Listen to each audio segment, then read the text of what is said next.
அனைவருக்கும் வணக்கம். இந்த 17வது சொல்வேந்தர் கூட்டத்துக்கு வந்திருக்கும் அனைவரையும் வரவேற்கிறேன். இனிய பொங்கல் வாழ்த்துக்களுடன் இப்பொழுது தமிழ்தாய் வாழ்த்து அனைவரையும் எழுந்து நிற்கும்படி கேட்டுக்கொள்கிறேன்.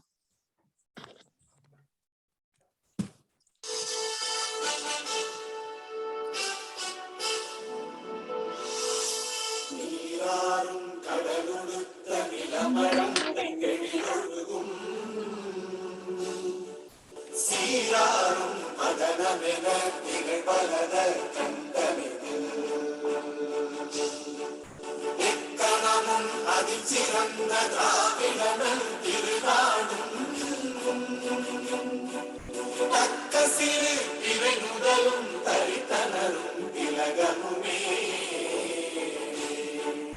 அத்திலக மாசனை போல் அனைத்துலகும் இன்பமுற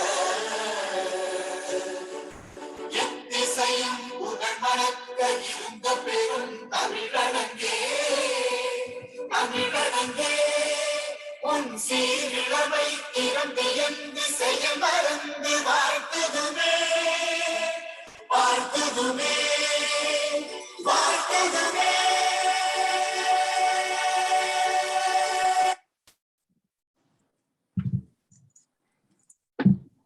நன்றி. இப்பொழுது இந்த கூட்டத்தை நமது சொல்வேந்தர் குழுவின் தலைவர் வித்யாலட்சுமி அவர்களை நடத்தி கொடுக்கும்படி கேட்டுக்கொள்கிறேன். நன்றி ராஜாமணி அவர்களே. அனைத்து சொல்வேந்தர்களுக்கும் வணக்கம். இன்று இனிய பொங்கல் வாழ்த்துக்களை சொல்லிக்கொண்டு, இனிமை தமிழ் மொழி எமது எமக்கு இன்பம் தரும்படி வாய்த்தனல் அமுது என்று பாவேந்தர் பாரதிதாசனுடைய வரிகளை நினைவில் கொண்டு குறைந்த உறுப்பினர்களை கொண்ட இன்றைய கூட்டத்தை நாம் எப்பொழுதும் போல சிறப்பாக நடத்தி கொடுக்க இருக்கின்றோம். இன்றைய நெறியாளராக பாலா தங்கவேலு அவர்கள் நிகழ்ச்சியை தொடங்கி வைப்பார். வாருங்கள் பாலா அவர்களை. மெய்நிகர் மேடை உங்களுடையது. அனைவருக்கும் வணக்கம், பொங்கல் வாழ்த்துக்கள். ஸோ எல்லாரும் பொங்கல் கொண்டாடி மகிழ்ச்சியாக இருந்து கொண்டிருக்கிறீர்கள். இன்னைக்கு பொங்கலுக்கு அடுத்த நாளாகிய இன்று நாம் நம்மளுடைய கூட்டத்தை 17வது சொல்வேந்தர் மன்றம் கூட்டத்தை ஆரம்பிக்கிறோம். ஸோ உங்களுடைய கைபேசியை நீங்கள் ஒலி இல்லாமல் மாற்றிவிட்டால் அனைவருக்கும் உதவியாக இருக்கும் என்று கூறி, இன்றைக்கு யார் யார் பேச போகிறார், யார் யார் என்னென்ன பதவி வகிக்க போகிறார்கள் இன்றைய கூட்டத்தில் அப்படின்றத முதலில் சொல்லிவிடலாம். முதலில் தயாரிக்கப்பட்ட பேச்சு கண்ணன் அவர்கள் பேச இருக்கிறார்கள். ஒரு 20 நிமிட பேச்சு என்று நினைக்கிறேன். இரண்டாவது மூமினா சித்திக் அவர்கள். பொது மதிப்பீட்டாளராக மகேந்திரன் பெரியசாமி அவர்கள். கண்ணன் அவர்களை கண்ணன் பேச்சை மதிப்பீடு செய்வதற்காக மகேந்திரன் பெரியசாமி அவர்கள். மூமினா சித்திக் பேச்சை மதிப்பீடு செய்வதற்கு ராஜாமணி அவர்கள் வருகிறார்கள். டேபிள் டாபிக், உடனடி பேச்சு என்று கூறுவோமே, அதை இன்று நடத்தி தர இருப்பவர் அனிதா அவர்கள். நேர கணக்கீட்டாளராக யார் என்று கூறிவிட்டால் அவர்கள் பெயரையும் சொல்லிவிடுவேன். ஓகே, அவர் ஜெயபிரகாஷ் அவர்கள் நேர கணக்கீட்டாளராக இருப்பார். இலக்கண ஆசானாக வித்யாலட்சுமி அவர்கள். வெற்றி கோப்பை அறிவிப்பாளராக கவிதா அவர்கள். உபரி சொல் கணக்காளராக பாலா அவர்கள். நகைச்சுவை சொல்வதற்கு மூமினா சித்திக் அண்ட் குரல் வேந்தராக வித்யாலட்சுமி. முதலில் எது ஆரம்பித்தாலும் நாம் குரலில் ஆரம்பிப்போம். அதற்கு முன்னால் நாம் இலக்கண ஆசானை அழைத்து என்ன சொல்லை இன்றைய கூட்டத்தில் பயன்படுத்த வேண்டும் என்பதை முதலில் கேட்டு தெரிந்து கொள்வோம். இலக்கண ஆசான் வித்யாலட்சுமி அவர்கள். நன்றி பாலா அவர்களே. இலக்கணம் என்பது ஒவ்வொரு மொழியின் வளர்ச்சிக்கும் மிகவும் இன்றியமையாதது. எனக்கு தெரிந்த வகையில் இன்று இலக்கண பிழை இல்லாமல் எப்படி பேச போகிறோம், சிறப்பாக எந்த சொற்களை பயன்படுத்தினோம் என்று நான் ஒரு கணக்கெடுத்து இறுதியில் அறிக்கை தருவேன். இன்று நாம் பயன்படுத்த வேண்டிய சொல் ஆளுமை. எல்லோரும் எத்தனை முறை பயன்படுத்துகிறீர்கள், எப்படி பயன்படுத்துகிறீர்கள் என்று பார்க்கலாம். நன்றி. நன்றி. மீண்டும் வித்யாலட்சுமி அவர்களையே அழைக்கிறோம். நாம் எப்பொழுது ஒரு கூட்டத்தை ஆரம்பிப்பதற்கு முன்பாக ஒரு நல்ல ஒரு கருத்தை சொல்லிவிட்டு ஆரம்பித்தால் நன்றாக இருக்கும். நீதி நூல்களில் முக்கியமானது குறள். அதை பற்றிய சிறப்புகள் அனைவருக்கும் தெரியும். ஒரு குறளை கூறி ஆரம்பித்து வைக்க மீண்டும் வித்யாலட்சுமி அவர்களை அழைக்கிறேன்.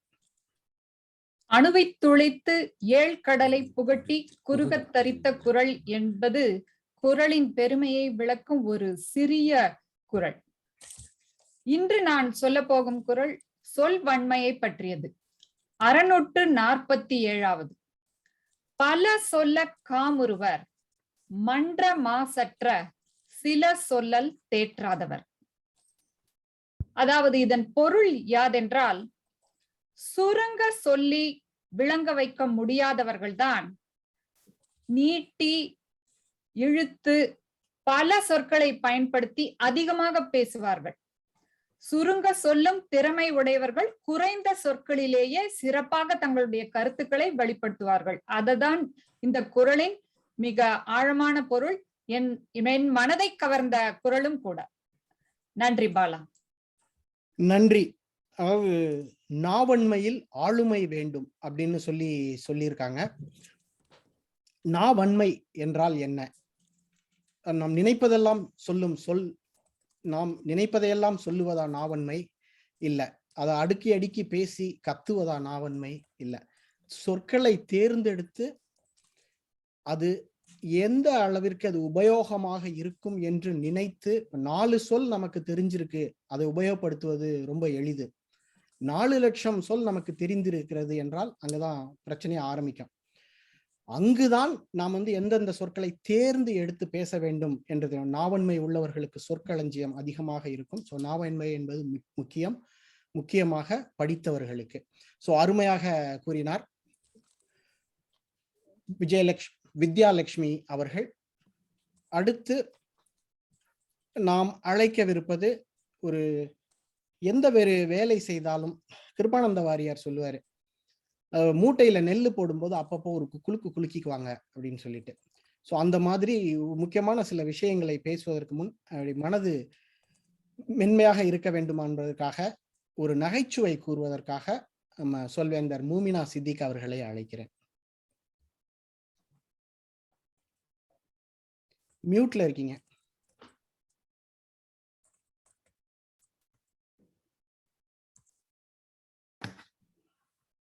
நன்றி பாலா அவர்களே. அனைவருக்கும் வணக்கம் கூறி புத்தாண்டு வாழ்த்துக்களையும் பொங்கல் வாழ்த்துக்களையும் தெரிவித்துக் கொள்வது நான் வட கேரளாவிலிருந்து மூமினா சித்திக். முன்னாடியே சொல்லிடுறேன், இது நகைச்சுவை. அது சொல்றது ரொம்ப நல்லது. ஏன்னா அது நீங்க அட்லீஸ்ட் சிரிப்பீங்க இல்லையா? சிரிப்பு வருதோ இல்லையோ, அட்லீஸ்ட் சிரிப்பீங்க.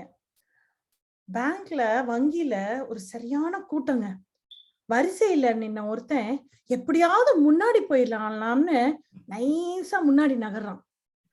அதை பார்த்து பின்னாடி நின்னவங்க அவனை புடிச்சு பின்னாடி நிக்க வச்சிடறாங்க. இழுத்துட்டு டேய் எங்கடா போற? கொஞ்ச நேரம் அமைதியா நின்னவன் மறுபடியும் நைஸா முன்னாடி போறாங்க. இப்போ மக்கள் புடிச்சிட்டு பின்னாடி நிக்க வச்சிடறாங்க. இப்படியே இவன் 4-5 முறை போக மக்கள் புடிச்சிட்டு ஒரு தடவை போட்டு அடிக்க ஆரம்பிச்சிடறாங்க. என்னடா நீ நினைச்சிட்டு இருக்க? முன்னாடி போயிடுற, நாங்கெல்லாம் மடப்பயங்கன்னு நினைக்கிறீயா அப்படின்னு நினைச்சிட்டாங்க. இப்படி பின்னாடி நிக்க வச்சு வேகம் இப்படியே நகருது, நேரம் இப்படியே நகருது. இதுல வெறுத்து போன கடைசியில அவன் நின்னுட்டு கத்துறான், எல்லாம் இன்னைக்கு முழுக்க சாவுங்கடா, வரிசையில நின்னே சாவுங்கடா, நான் வங்கிய திறக்கவே மாட்டேன் போடா அப்படின்னு சொல்லிட்டு ஓடியே போயிடறான். இதுதாங்க இன்றைய நகைச்சுவை. அதாவது ஒருத்தன் முன்னாடி வர்றான் அப்படிங்கறத அவன் எதுக்காக வர்றான் அப்படிங்கிறது தெரியாம நம்ம அவசரப்பட்டு ஒரு முடிவெடுத்து அவனை தப்பா புரிஞ்சுக்கிறோம். எதற்காக ஒருத்தன் ஒரு செயலை செய்யறான் அப்படிங்கிறத புரிஞ்சுக்கணும். முக்கியமா அவன் முன்னாடி வந்தது வங்கிய திறக்கிறதுக்காக. அவன் கையில தான் சாவி இருக்கு. அது தெரியாம எல்லாம் புடிச்சு இப்படி அவசரப்பட்டு ஒருத்தர் மேல ஒரு கருத்தை வச்சு ஒரு தவறா புரிஞ்சுக்கிறதுனால நஷ்டம் அடைகிறது நம்ம தான். நன்றி. அருமை, அருமையா சொன்னாங்க. அதாவது ஒரு செயலை செய்வதற்கு முன்னாடி ஏன் செய்யறோம்னு யோசிக்காம செய்யறது, அதை வைத்து ஒரு நகைச்சுவையாக சொன்னார்கள். நான் கேட்ட ஒரு நகைச்சுவை, ஒரு பேச்சாளர் வந்து திருக்குறள் எடுக்கிறதுன்னு முடிவு பண்ணி ஒரு கூட்டம் போய் அவர்களிடம் கேட்குது, இளைஞர்கள் கூட்டம். அவர் என்ன சொல்றாருன்னா, சரி நான் எடுக்கிறேன்ப்பா, ஆனா எல்லாரும் ஒழுங்கா வந்துடணும் அப்படின்றாரு. முதல் நாள் எல்லாரும் வந்துடுறாங்க. வாரம் நடக்குது. முதல் வாரம் எல்லாம் வந்துடுறாங்க. அப்புறம் 2வது 3வது வாரங்கள்லாம் கொஞ்சம் கொஞ்சமா ஆட்கள் குறைந்து கொண்டே இருக்கிறார்கள். இது ஒரு கோயில்ல நடக்குது. அங்க ஒரு ஒருங்கிணைப்பாளரை ஏற்பாடு பண்ணிட்டு இருக்காங்க. ஒரு கட்டத்துக்கு மேல அவர் சொல்லிட்டாரு, என்னப்பா இவ்வளவு கம்மியா இருக்கீங்க, இனிமேல் என்னால எதுவும் நான் எடுக்க முடியாது அப்படின்னு சொன்னதுக்கு அப்புறம் அந்த ஒருங்கிணைப்பாளர் ஒன்று பண்றாரு, நீங்க அடுத்த வாரம் எவ்வளவு கூட்டம் வருது பாருங்க அப்படின்னு சொல்லிட்டு. பார்த்தா உள்ள வர்றாரு, அவர் பேசுவதற்காக வருகிறார், கூட்டம் நிக்குது.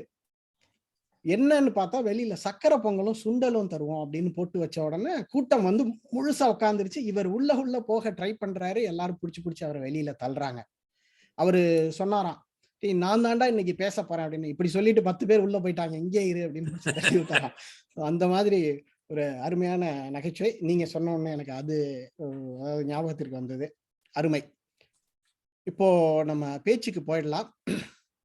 நேர கணக்கீட்டாளர் நேரத்தை இப்போ கணக்கீடு செய்ய தயாராக இருப்பார்.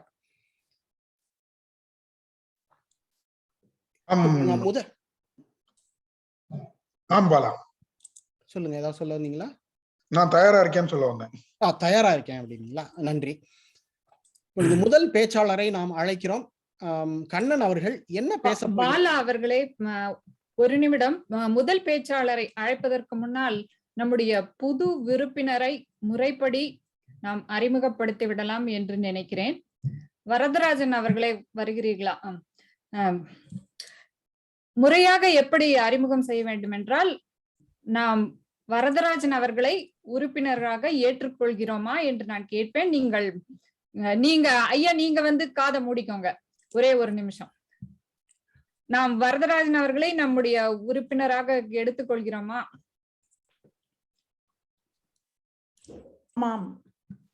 வருக வரதராஜன் அவர்களே.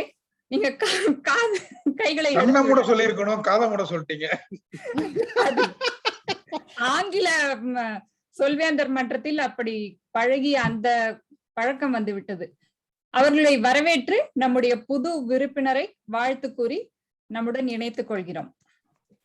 அது அந்த முறையா பண்ணணும். அதனால நான் அது முறையா அது பண்ணேன். மெய்நிகர் மேடை உங்களுடையது பாலா. நன்றி பாலா. ஒரு நிமிடம் இருக்கும் ஒரு விருந்தினரையும் பெயரை கூறிவிடுகிறேன். வாசன் பொன்னுசாமி அவர்களும் வந்திருக்கிறார்கள்.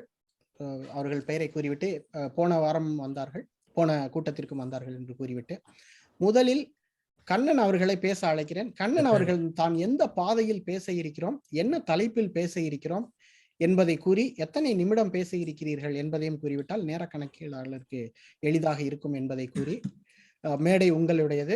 வாங்க கண்ணன், வெளுத்து வாங்குங்க. நான் இன்று ஒரு குழு விவாதத்தை நடத்த இருக்கிறேன். இது 5வது நிலையில் இருக்கிறது. ஏன் 2வது நிலையிலிருந்து 5வது நிலைக்கு சென்றேன் என்றால், 5வது நிலையை நான் முடித்தால் நம்முடைய சங்கத்திற்கு ஒரு இலக்கு கிடைக்கும். அதனாலேயே நம்முடைய சங்க தலைவியின் கீழ், சங்க தலைவர் வித்யாலட்சுமியின் கீழ் நாம் ஆங்கிலத்திலே பிரசிடென்ட் டிஸ்டிங்விஷ் என்பார்கள், அந்த நிலையை அடைய வேண்டும் என்ற ஒரே நோக்கத்திற்காக இந்த ஆய்வை எடுத்துக்கொண்டேன். இந்த விவாத குழுவில் நாம் விவாதிக்க போவது அன்றைய பொங்கலும் இன்றைய பொங்கலும்.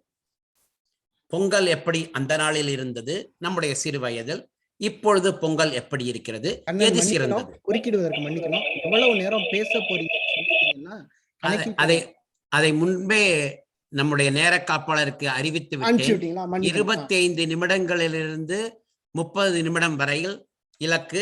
25 நிமிடத்திற்குள் முடித்துக் கொள்வேன். மன்னிக்கணும், தொடருங்க. இந்த விவாதத்தை நடத்துவதற்கு எனக்கு 3 அங்கத்தினர்கள், 3 அங்கத்தினருடன் நான் விவாதத்தை நடத்துவேன். அவர்களை முதலில் அறிமுகப்படுத்துகிறேன். பிறகு என்னுடைய உரையை தொடங்குகிறேன். 3 அங்கத்தினர்கள் இன்றைய என்னுடன் விவாதம் செய்ய போவது திரு பாலா தங்கவேல் அவர்கள், சங்க தலைவர் வித்யாலட்சுமி அவர்கள், கல்வி தலைவர் அனிதா ராஜேஷ் அவர்கள். நாங்கள் 4 இதை பற்றி ஒரு விவாதம் நடத்த இருக்கிறோம். மகேந்திரன் பெரியசாமி தான் என்னுடைய விவாத இந்த திட்டத்தை மதிப்பீடு செய்ய இருக்கிறார். இப்பொழுது துவங்குகிறேன் என்னுடைய உரை. சங்க உறுப்பினர்கள் அனைவருக்கும் எனது பொங்கல் நல்வாழ்த்துக்கள். பொங்கல் என்றாலே எல்லார் வீட்டிலும் அன்பு பொங்க வேண்டும், 16 வளங்களும் பொங்க வேண்டும். அதனால்தான் அதை பொங்கல் என்று அறிவித்தார்கள். பொங்கல் என்றாலே இது ஒரு நன்றி நவிழல். 1000 ஆண்டுகளுக்கு முன்பே இந்த நன்றி நவிழல் நம்முடைய சங்க இலக்கியங்களில் அழகாக தெரிவிக்கப்பட்டிருக்கிறது. எனக்கு அன்றைய பொங்கல் என்றவுடன் உடனே எனக்கு நினைவுக்கு வருவது, முதல் நாள் நாம் வீட்டை சுத்தப்படுத்த வேண்டும் என்று என்னுடைய பெற்றோர்கள் சொல்வார்கள். முதலில் நான் ஓடிப்போய் என்னுடைய பாடத்தில் எதெல்லாம் கிழிந்திருக்கிறதோ அதையெல்லாம் முதலில் சுத்தப்படுத்திவிட்டு, ஏனென்றால் என் தந்தை அதை பார்த்தால் என்னிடம் கேள்வி பதில் கேட்பார், அதையெல்லாம் எடுத்து எல்லா வீடுகளையும் சுத்தம் செய்துவோம். அதை போகி பண்டிகை என்பார்கள். சில தமிழ்நாட்டில் சில நூல்களிலே அது மழைக்கு நன்றி கூறுவதாகவும் குறிப்பிடப்படுகிறது. அடுத்த நாள் சூரியனுக்கு நன்றி கூறப்படுகிறோம். அது நாங்கள் மிகவும் எதிர்பார்த்திருப்போம். என்னுடைய சிறிய வயதிலே அந்த வெங்கலப்பானையிலே, எங்கள் வீட்டில் மண்பானையில் செய்ய மாட்டார்கள், வெங்கலப்பானையில் இஞ்சி கொத்தும் மஞ்சள் கொத்தும் கட்டிவிட்டு தூள் அடுப்பில் அழகாக ஏற்றுவார்கள். புது அரிசி, ஏனால் மிக எளிதாக குழைந்துவிடும். அதில் வெல்லம் எல்லாம் விடும்போது நாங்கள் பொங்கலோ பொங்கல் பொங்கலோ பொங்கல் என்று மிகவும் மகிழ்ச்சியாக கத்துவோம். ஏனென்றால் பல வீட்டுகளுக்கு அதை கேட்க வேண்டும். அதுதான் எங்களுடைய குறிக்கோள். எங்கள் வீட்டில் முதலில் நடந்து விட்டது பொங்கல் பண்டிகை என்று அறிவிக்க வேண்டும். பொங்கலை நன்றாக உண்டவுடன் வெளியில் வந்து, வீட்டுக்கு வெளியே வந்து ஒரு விவாதம் என்ன என்றால், யார் வீட்டில் அதிகமாக கரும்பு வாங்கி இருக்கிறார்கள்? எங்கள் வீட்டில் 2, உங்கள் வீட்டில் 4 என்பான் என் நண்பன். 4? இன்னொருவன் 5 கரும்பு என்பான். இதை பற்றி ஒரு விவாதம் யார் வீட்டில் வந்தது. அந்த கரும்புகளை சுவைத்து அப்பொழுது அந்த விடுமுறைக்கு நன்றி சொன்னோம், சூரியனுக்கும் நன்றி சொன்னோம். அடுத்த நாள் மாட்டுப் பொங்கல். மாடுகளுக்கு அழகாக சலங்கைகள் கட்டி நெட்டி மாலை அணிவிப்பார்கள். அந்த நெட்டியை கொடுங்கய்யா கொடுங்கய்யா என்று வாங்கி கொண்டு அந்த நெட்டியை கிணற்றில் போட்டு வாளியில் முதலில் யார் எடுப்பது என்று ஒரு போட்டி. இந்த நெட்டி தண்ணீரில் மிகவும் அழகாக மிதக்கும். மாட்டுப் பொங்கலை மிக அழகாக கொண்டாடுவோம். அடுத்த நாள் காணும் பொங்கல். எல்லோரும் காவிரி ஆற்றிற்கு சென்று கூட்டாஞ்சோறு சாப்பிட்டு, ஒவ்வொரு வீட்டிலும் ஒரு கை, நாங்க எல்லாருமே நமக்கு சுற்ற யாதும் ஊரே யாவரும் கேளீர் என்பது போல எல்லார் வீட்டிலும் நாங்கள் அந்த கலந்த சாதங்களை உண்டு மிகவும் மகிழ்ச்சி அடைந்தோம். மிக அழகான காலம் அது, அன்றைய பொங்கல். இப்பொழுது நாம் அன்றைய பொங்கலை விவாதிக்க முதலில் நம்முடைய சங்க தலைவி வித்யாலட்சுமியை அழைக்கிறேன். வித்யாலட்சுமி, உங்களுக்கு அன்றைய பொங்கல் எப்படி இருந்தது? உங்களுடைய கருத்து என்ன அன்றைய பொங்கலை பற்றி? நன்றி கண்ணன் அவர்களே. ஒவ்வொரு காலத்திற்கும் ஒவ்வொரு சிறப்புண்டு. அன்றைய பொங்கல் அதற்கு ஏற்ற தனித்தன்மையோடு சிறப்பாக இருந்தது. என்றால் தமிழ்நாட்டில் நமக்கு சொந்தமான ஊரில் சொந்தமான இடத்தில் கொண்டாடுவது, அதற்கேற்ற மண்ணின் மனத்தோடு அந்த பாரம்பரிய முறையோடு கொண்டாடும் வழக்கம் இருந்தது. உண்மையாக சொல்ல வேண்டுமென்றால் என்னுடைய அம்மா வீட்டில் பொங்கல் கொண்டாடும் வழக்கமே இல்லை. அதனால் நான் அக்கம் பக்கத்தில் எல்லாம் பார்த்திருக்கிறேன். முக்கியமாக மாமியார் வீட்டில் சிறப்பாக கொண்டாடுவார்கள். அவர்கள் இருக்கும் இடம் நகரம் இல்லாது கிராமமும் இல்லாது ஒரு இடைப்பட்ட இடமாக இருந்ததால் திருச்சிக்கு அருகில் துறையூர், அங்கு சிறப்பாக இருக்கும். வீட்டிற்கு அந்த கண்ணுக்குட்டி வரும், அழைத்து வருவார்கள். அது அந்த சலங்கையை கழுத்தில் கட்டப்பட்ட அந்த சலங்கையை ஆட்டிக்கொண்டு அழகாக ஆட்டிக்கொண்டே வீட்டுக்குள் வரும். அது சாணியை அது மிதித்து, சாணி என்பது அந்த வீடு முழுவதற்குமே கிருமி நாசினியாக செயல்படும். அந்த விஷயங்கள் எல்லாம் இப்பொழுது நாம் மறந்து விட்டோம். அந்த நினைவுகள் நல்ல பசுமையாக இருக்கின்றன. பாரம்பரிய முறைப்படி செய்யப்படுவது என்றுமே நம்முடைய கலாச்சாரத்தை பிரதிபலிப்பதாகவே இருக்கும். இதுதான் என்னுடைய நினைவில் இருக்கும் அன்றைய பொங்கல். நன்றி வித்யாலட்சுமி அவர்களே. இப்பொழுது நாம் திரு பாலா தங்கவேலு அவர்களை அழைப்போம். அவருடைய கருத்து என்ன என்று கேட்போம். அன்றைய பொங்கல் எப்படி கொண்டாடப்பட்டது என்றால், கிராமங்களுக்கு செல்வோம். நாங்க எல்லாம் அந்த பொங்கல் அன்று 3 நாள் அல்லது 4 நாள் விடுமுறை இருக்கும். கிராமத்திற்கு செல்வோம். பொங்கல் எப்படி கொண்டாட வேண்டும் என்று ஒரு விதிமுறை இருக்கிறது. நீங்கள் ஏற்கனவே சொன்னீர்கள், இது சூரியனுக்கு நன்றி நவிலும் ஒரு விழா என்று. சூரியனுக்கு நன்றி தெரிவிப்பதற்காகவும் நாம் அந்த உழவுக்கு பயன்படும் பொருட்களையும் அந்த கால்நடைகளுக்கும் நன்றி தெரிவிப்பதுதான் பொங்கலுடைய அந்த சிறப்பு. என்ன பண்ணுவோம்னா, வீட்டுக்கு வெளியில சாணி போட்டு மொழுகி வச்சிருப்பாங்க ரெடியா. அதுல ஒரு அடுப்பு வச்சு அதுல விறகு வைத்து புது பானை வைத்து பொங்கலிடுவோம். அந்த புது பானை அப்படின்றது புதிதாக செய்யப்பட்டதாக இருக்கும். வீட்டுக்குள்ள வைக்கிற வீட்டு பொங்கல் வெண்கல பானையில வைப்பாங்க. வெளியில வைக்கிற பொங்கல் நம்மளுடைய அந்த மண் பானையில் வைப்பார்கள். அதே மாதிரி பொங்கும் பொழுது எல்லாரும் பொங்கலோ பொங்கல்னு கத்திட்டு ஓடுறது, அது ஒரு சிறந்த ஒரு விழாவாக இருக்கும். அது மட்டும் இல்ல, மாட்டு பொங்கல் அன்னைக்கு என்ன பண்ணுவோம் அப்படின்னாக்கா, மாட்டு வண்டி கட்டிட்டு நாங்க மாட்டு வண்டியை ஓட்டிட்டு ஊர் சுத்துவோம். அது இப்போ 2 வகையான மாட்டு வண்டி இருக்கு.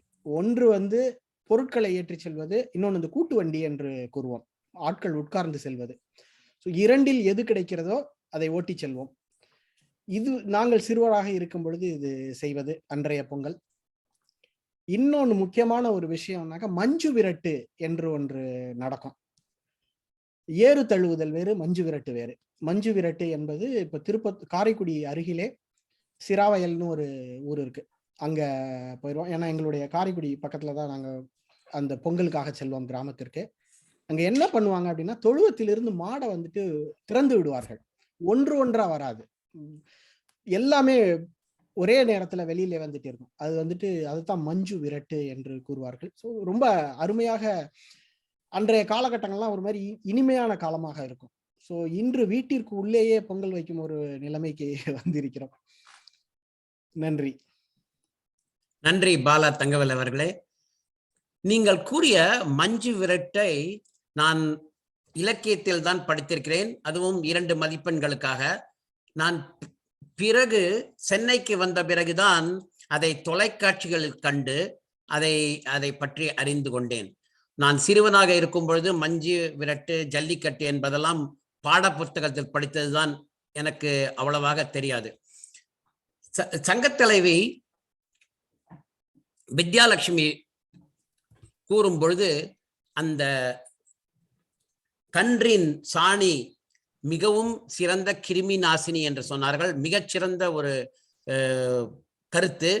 ஏனென்றால் அந்த காலத்தில் அந்த காலையில் சாணியை எடுத்து கரைத்து எல்லா வீட்டிலும் அதை வைத்து அதை சாணியை போட்டு மெழுகி பிறகு கோலம் போடுவார்கள். அது ஒரு மிகச்சிறந்த கிருமி நாசினியாக அது உதவியது அந்த காலத்திலே. இப்பொழுது நம் அனிதா ராஜேஷ் அவர்களின் கருத்தையும் கேட்போம். அனிதா அவர்களே, தங்களுடைய கருத்தையும் பகிர்ந்து கொள்ளுங்கள். அனைவருக்கும் வணக்கம். இந்த குழுவுல பேச அழைத்ததற்கு மிக்க நன்றி கண்ணன் அவர்களே. இப்ப நம்ம பொங்கல் பாத்தீங்கன்னா 4 நாள் கொண்டாடுவோம் இல்லைங்களா? அதுல போகி பண்டிகை, தைப்பொங்கல், மாட்டுப்பொங்கல், காணும் பொங்கல்னு. எனக்குள்ள ஒரு கேள்வி இருந்தது, எதுக்காக போகி பண்டிகைக்குன்னு ஒரு நாள் ஒதுக்கணும்?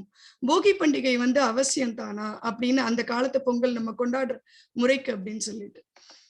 அதுல ஒரு தாற்பயம் இருந்ததா தான் அந்த காலத்துல கொண்டாடின எல்லாத்துக்கும் நான் பாக்குறேன். ஏன்னா நம்ம அறுவடை காலத்துக்காக தயாராகிறதுக்காக தான் வீட்டை இது பண்றோம்.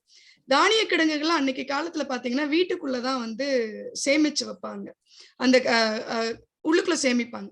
இதுக்காகவே சும்மா எல்லாரையும் சுத்தம் பண்ணுனா அது வந்து மனசுக்கு நிறைவு இருக்காது இல்லையா? அத நிலைப்பொங்கல்னு சொல்லி போகி பண்டிகை வந்து வைகரையில நிலைப்பொங்கல்னு நிலைவரும். அப்ப என்ன பண்ணுவாங்கன்னா, வீட்டுல, கோயில்ல, முன்வாயில்ல நிலைக்கெல்லாம் மஞ்சள் பூசி, திலகமிட்டு, கூரையில வேப்பில, பூலாம்பூ, ஆவாரம் பூ சொருகி, மாயில தோரணம் கட்டி, தோகை விரிந்த கரும்பொன்று சாத்தி நிற்க செய்து, வாழைப்பழம், வெற்றிலை, பாக்கு, குங்குமம் வச்சு, தேங்காய் உடைச்சு, கற்பூரம் கட்டி வணங்குவாங்க.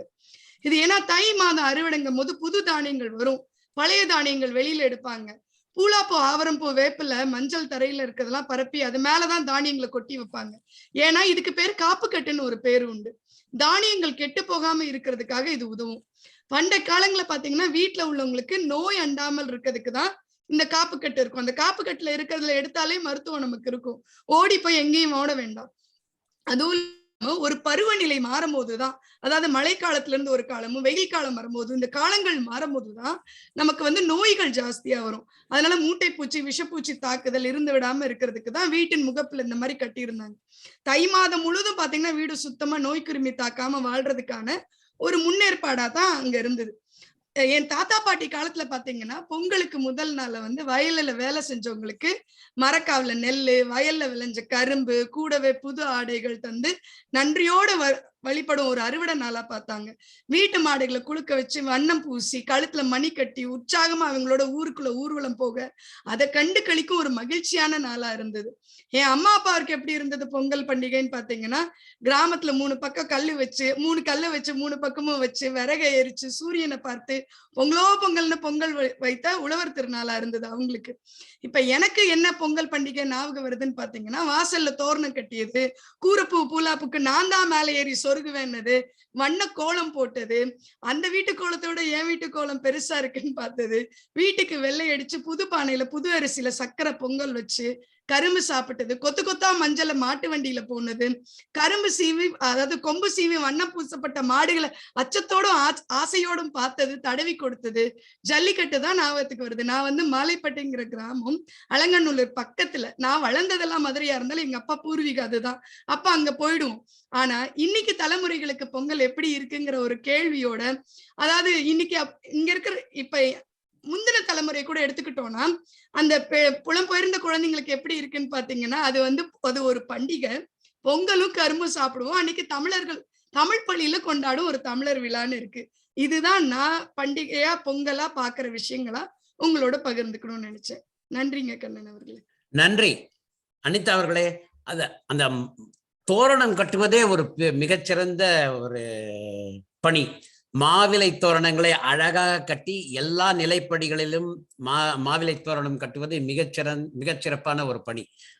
அது மிகவும், அதை நான் விட்டுவிட்டேன். அதை நினைவுபடுத்துவதற்கு மிக நன்றி.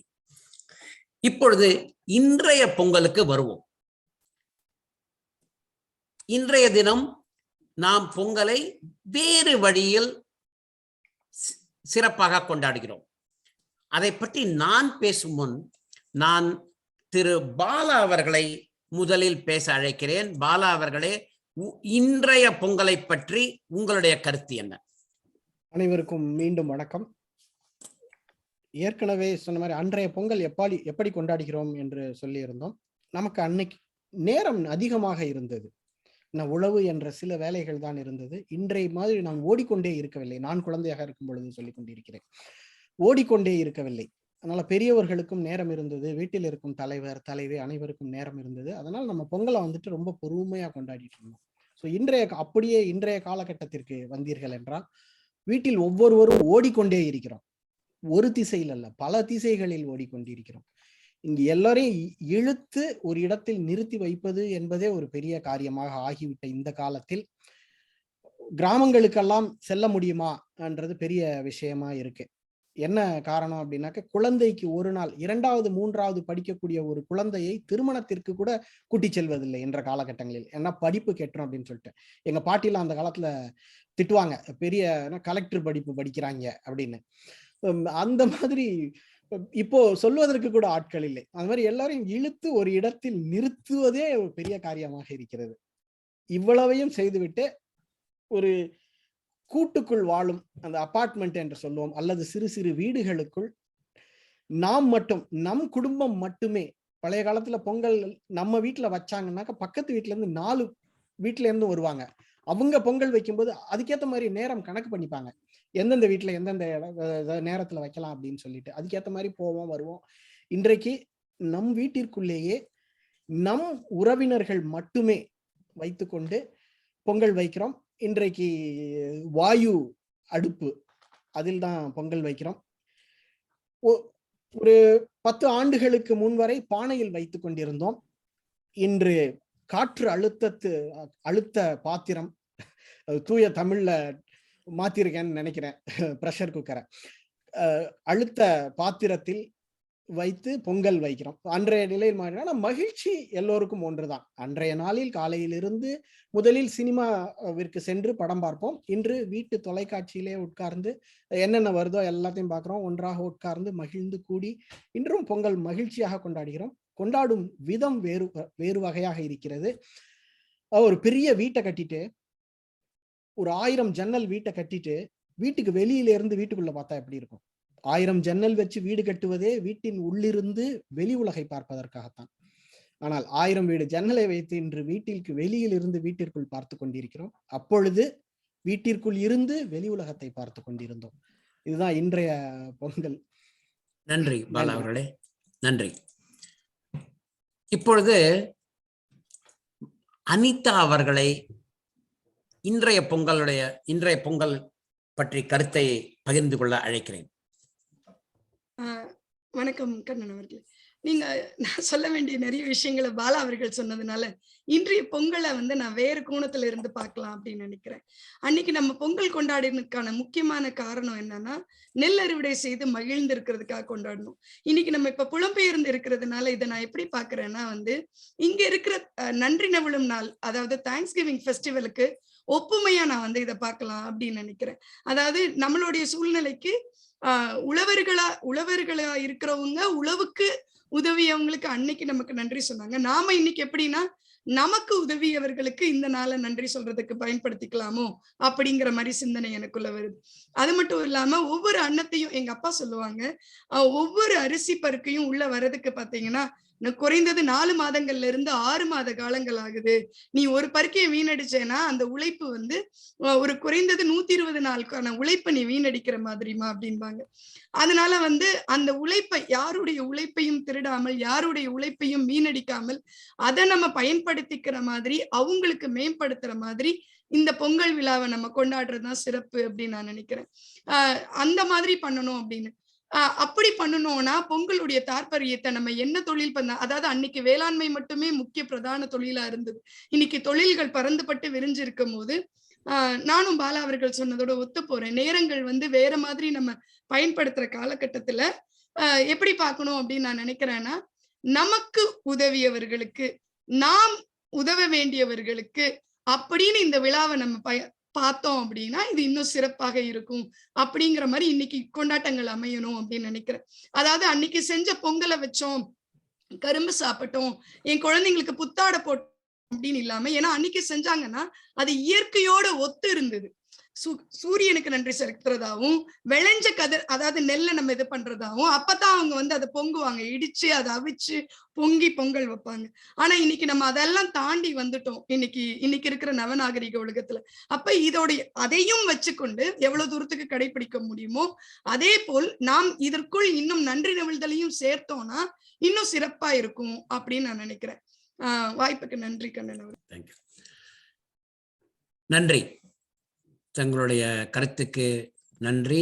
நாம் இன்றைய பொங்கலில் பழைய பழக்கத்தையும் கடைபிடிக்க வேண்டும், அதே சமயம் நன்றியை மற்றவர்களுக்கும் சொல்ல வேண்டும், மற்றவர்களுக்கும் உதவ வேண்டும் என்ற கருத்து மிகச்சிறப்பாக இருந்தது அனிதா அவர்களே.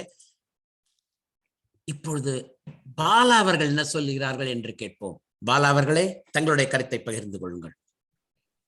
கேள்வி அதே கேள்வியா கண்ணன்? ஆமா, அதே. இன்றைய பொங்கல் எப்படி இருக்கிறது? நான் இப்பதான் பேசினேன். வித்யாலட்சுமி நீங்க. ஓ சாரி, மறந்து விட்டேன். வித்யா அவர்களை அழைக்க வேண்டும். நன்றி. வித்யாலட்சுமி அவர்களே, வாருங்கள். மீண்டும் நன்றி. பாலாவும் அனிதாவும் பல கருத்துக்களை கூறினார்கள். அதிலிருந்து சிறிது மாறுபட்டு ஒரு நகைச்சுவையாக ஒரு கருத்தை இங்கே சேர்க்கலாம் என்று இருக்கிறேன். என்னுடைய வாழ்க்கை துணைவர் சொல்வார், அலுவலகத்தில் நாங்கள் மாடு மாதிரி எப்பொழுதும் உழைத்து கொண்டே இருக்கிறோம் என்று. மாட்டு பொங்கலான இன்று அலுவலகத்தில் மாடு மாதிரி உழைக்கும் அனைவருக்கும் இந்த பொங்கலை இன்றைக்கு சமர்ப்பணம் செய்யலாம் என்று என்னுடைய கருத்தை உரைக்கிறேன். ஏனென்றால் மாடு என்பது செல்வம் என்றும் ஒரு பொருள் உள்ளது. நாம் மாடுகளுக்கும் நன்றியை செலுத்த வேண்டும். செல்வத்தை நாம் சம்பாதிக்கும் அனைவருக்குமே நன்றியை செலுத்த வேண்டும். எந்த இடத்தில் இருந்தாலும் சரி, அந்த இடத்துக்கு தகுந்த மாதிரி நாம் நம்முடைய கொண்டாட்டங்களை அமைத்துக் கொள்ளலாம். பிரஷர் குக்கர் என்ற வார்த்தைக்கு சரியான சொல்லை தேடிக்கொண்டிருந்தார் பாலா. அதை சரியாக பயன்படுத்த வேண்டுமானால் காற்றழுத்த கலன். நான் அந்த வார்த்தையை பயன்படுத்தலாம் என்றுதான் இருந்தேன். இங்கே பொங்கலை காற்றழுத்த கலனில் வைத்து நாம் சமைத்து அதை நாம் இறைவனுக்கு படைத்துவிட்டு அதை அனைவரும் நாம் பகிர்ந்து கொள்கிறோம். குடும்பத்தில் இந்தியாவில் அக்கம் பக்கத்தில் கூடி நாம் யாதும் ஊரே யாவரும் கேளீர் என்று சொல்லி அனைவரோடையும் பகிர்ந்து கொண்டிருப்போம். ஆனால் இங்கே இந்த தொற்று காலத்தில் எல்லாம் அவரவர்கள் வீட்டில் இனிமையாக சுவையாக சமைத்து செய்வதே அதுவே பாதுகாப்பு என்பது இன்றைய நிலைமை. எனவே எங்களுடைய வீட்டில் அழகாக கோலம் போட்டு சீக்கிரம் எழுந்து அந்த காற்றழுத்த கலனிலே சர்க்கரை பொங்கலும் வெண்பொங்கலும் வைத்து படைத்து நாங்கள் இனிமையாக உண்டோம். நன்றி. நன்றி. நன்றி. 3 அங்கத்தினர்கள் அவர்களுமே அன்றைய பொங்கலையும் அன்றைய பொங்கலை பற்றி அவருடைய கருத்துக்களையும் இன்றைய பொங்கலை பற்றி அவருடைய கருத்துக்களையும் பகிர்ந்து கொண்டார்கள். இப்பொழுது ஒரு விவாதம். எந்த கொண்டாட்டம் மிகச் சிறப்பாக இருந்தது? அன்றைய நாளில் நாம் கொண்டாடிய பொங்கலா அல்லது இன்றைய நாளில் கொண்டாடிய பொங்கலா? நான் இப்பொழுது பேச அழைக்கப் போகிறேன். ஆனால் உறுப்பினர்கள் சமயம் கருதி 1 to 2 நிமிடத்திற்குள் பேச்சை முடித்துக் கொள்ளுமாறு கேட்டுக்கொள்கிறேன். முதலில் அனிதா அவர்களை அழைக்கிறேன். அனிதா அவர்களே, வாருங்கள். வந்து தங்களுடைய கருத்தை பகிர்ந்து கொள்ளுங்கள். மறுபடியும் வணக்கம் அவைக்கு. பொங்கல்னாலே பொங்கு அப்படிங்கறது சொல்ல இருந்து வந்ததா இருக்கும். வளம், செழிப்பு, மகிழ்ச்சி, ஆனந்தம், இது எல்லாத்தையும் நமக்கு நலன்களை நம்ம இல்லத்திலும் உள்ளத்திலும் பொங்க வைக்கிறதுக்காக கொடுக்கப்பட்ட விழா, ஏற்படுத்தப்பட்ட விழாங்கிறதுல எனக்கு ரொம்ப நம்பிக்கை உண்டு.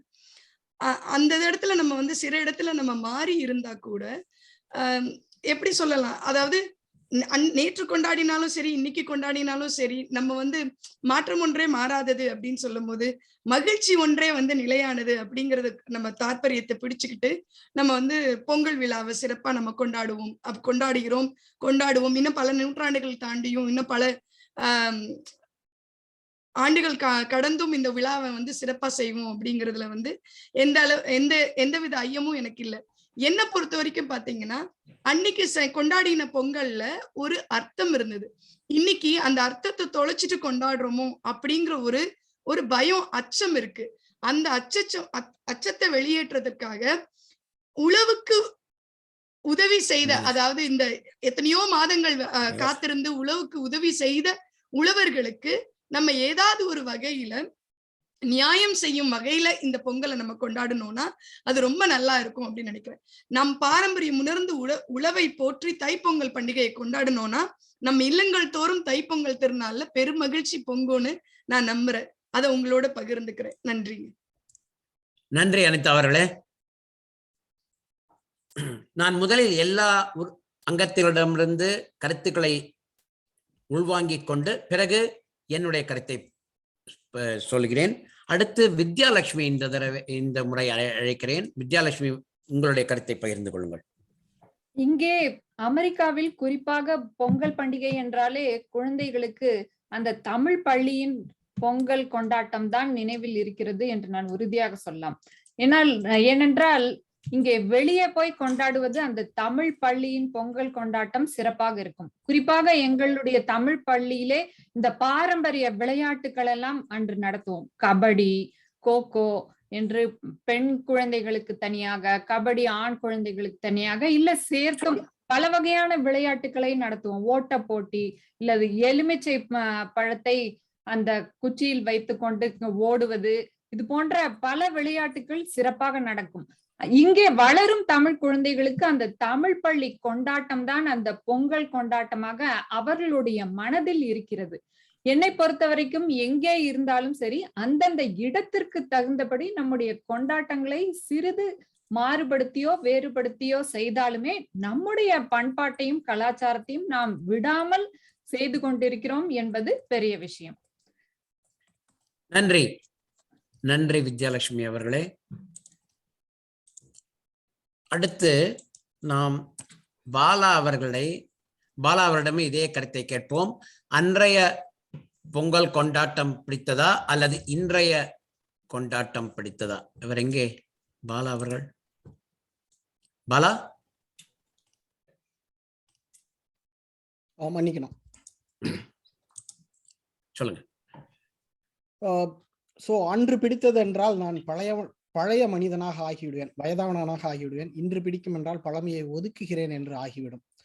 அதனால் காலத்தின் ஓட்டத்தோடு நாம் செல்ல வேண்டும். காலத்தில் சிக்கி அழியக்கூடாது எப்பொழுதுமே. அன்றைய பொங்கல் விழாவும் நன்றாக தான் இருந்தது. இந்த ஈயம் பூசின மாதிரியும் இருக்கு, பூசாத மாதிரியும் இருக்குன்னு நினைக்க கூடாது. மனசுல இருந்துதான் நான் சொல்றேன். அன்றைய காலகட்டத்தில் குழந்தையாக இருக்கும் பொழுது எனக்கு அந்த பொங்கல் தான் பிடித்திருந்தது. சுற்றி திரியும், ஏன்னா கட்டுப்பாடே கிடையாது. வீட்டுக்குள்ள போயிட்டோம்னா காலையில வெளில போனோம்னா மாலை நேரத்துலதான் வீடு திரும்புவோம். அன்றில் பறவைகள் போல பறந்து திரிந்து வருவோம் நாங்க. இன்று அந்த மாதிரி கொண்டாட முடியாது. காலநிலமும் மாறிவிட்டது. வாழ்க்கையின் அதாவது ஓட்டத்தோடு மாற்றத்தோடு சேர்ந்து செல்வதுதான் மனித மாற்றம் அல்லது வாழ்வியல் மாற்றம்னு நான் நினைக்கிறேன். ஆனால் அன்றைய காலகட்டத்தில் எனக்கு அப்படி பிடித்திருந்தது. இன்றைய காலகட்டத்தில் இப்படி கொண்டாடுவதுதான் என் குடும்பத்திற்கும் என் உறவினர்களுக்கும் மகிழ்ச்சியை தருகிறது. அதனால் இதுவும் ஒருதான். வித்யா அவர்கள் சொன்னதை நான் மறுபடியும் சொல்றேன். அது அன்றையிலிருந்து என்னென்ன கருத்துக்களை எடுத்துக்கொண்டு இன்றைய காலத்திற்கு அதை பொருத்தி எப்படியெல்லாம் கொண்டாடலாம் என்று கொண்டாடினால் நன்றாக இருக்கும். நன்றி பாலா அவர்களே. ஒரு 1000 ஆண்டுகளுக்கு முன்பிலிருந்து இந்த பொங்கல் பண்டிகை கொண்டாடப்பட்டு வருகிறது. நம்முடைய தமிழ் நூல்களிலே இதை பற்றி சொல்லப்பட்டிருக்கிறது. முதலெல்லாம் இந்த சமூகமே சேர்ந்து கொண்டாடும்.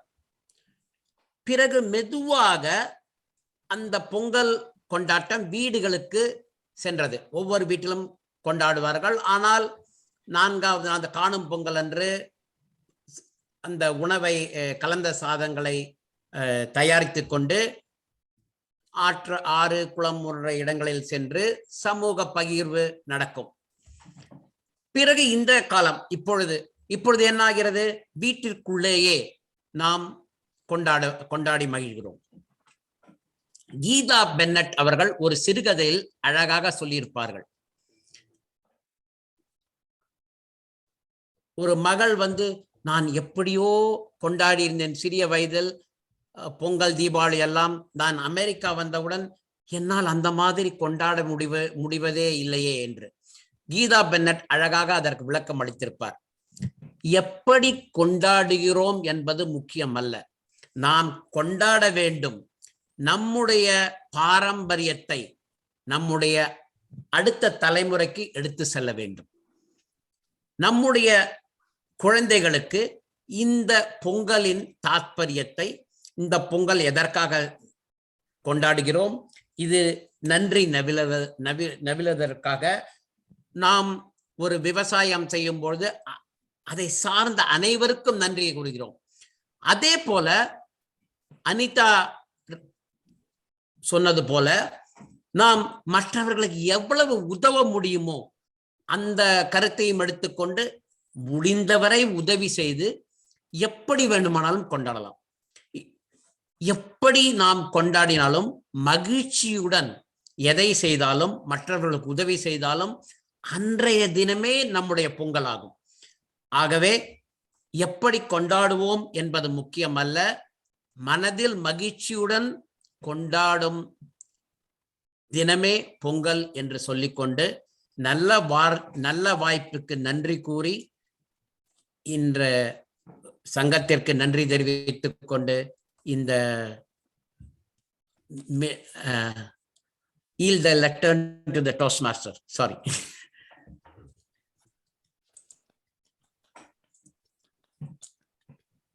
அருமையான பேச்சு. 25 நிமிடங்கள் பேச போகிறார் அப்படின்னு ஏதோ தூங்க வச்சிருவாரோ கண்ணன் அப்படின்னு ரொம்ப பதட்டப்பட்டேன் நான். ஆனா அது வந்துட்டு அப்படிலாம் கிடையாது. ரொம்ப இயல்பாகவும் தகவல்களுடனும் பேசியிருக்கிறார். பொங்கல் என்பது நன்றி நவிழ்தல்.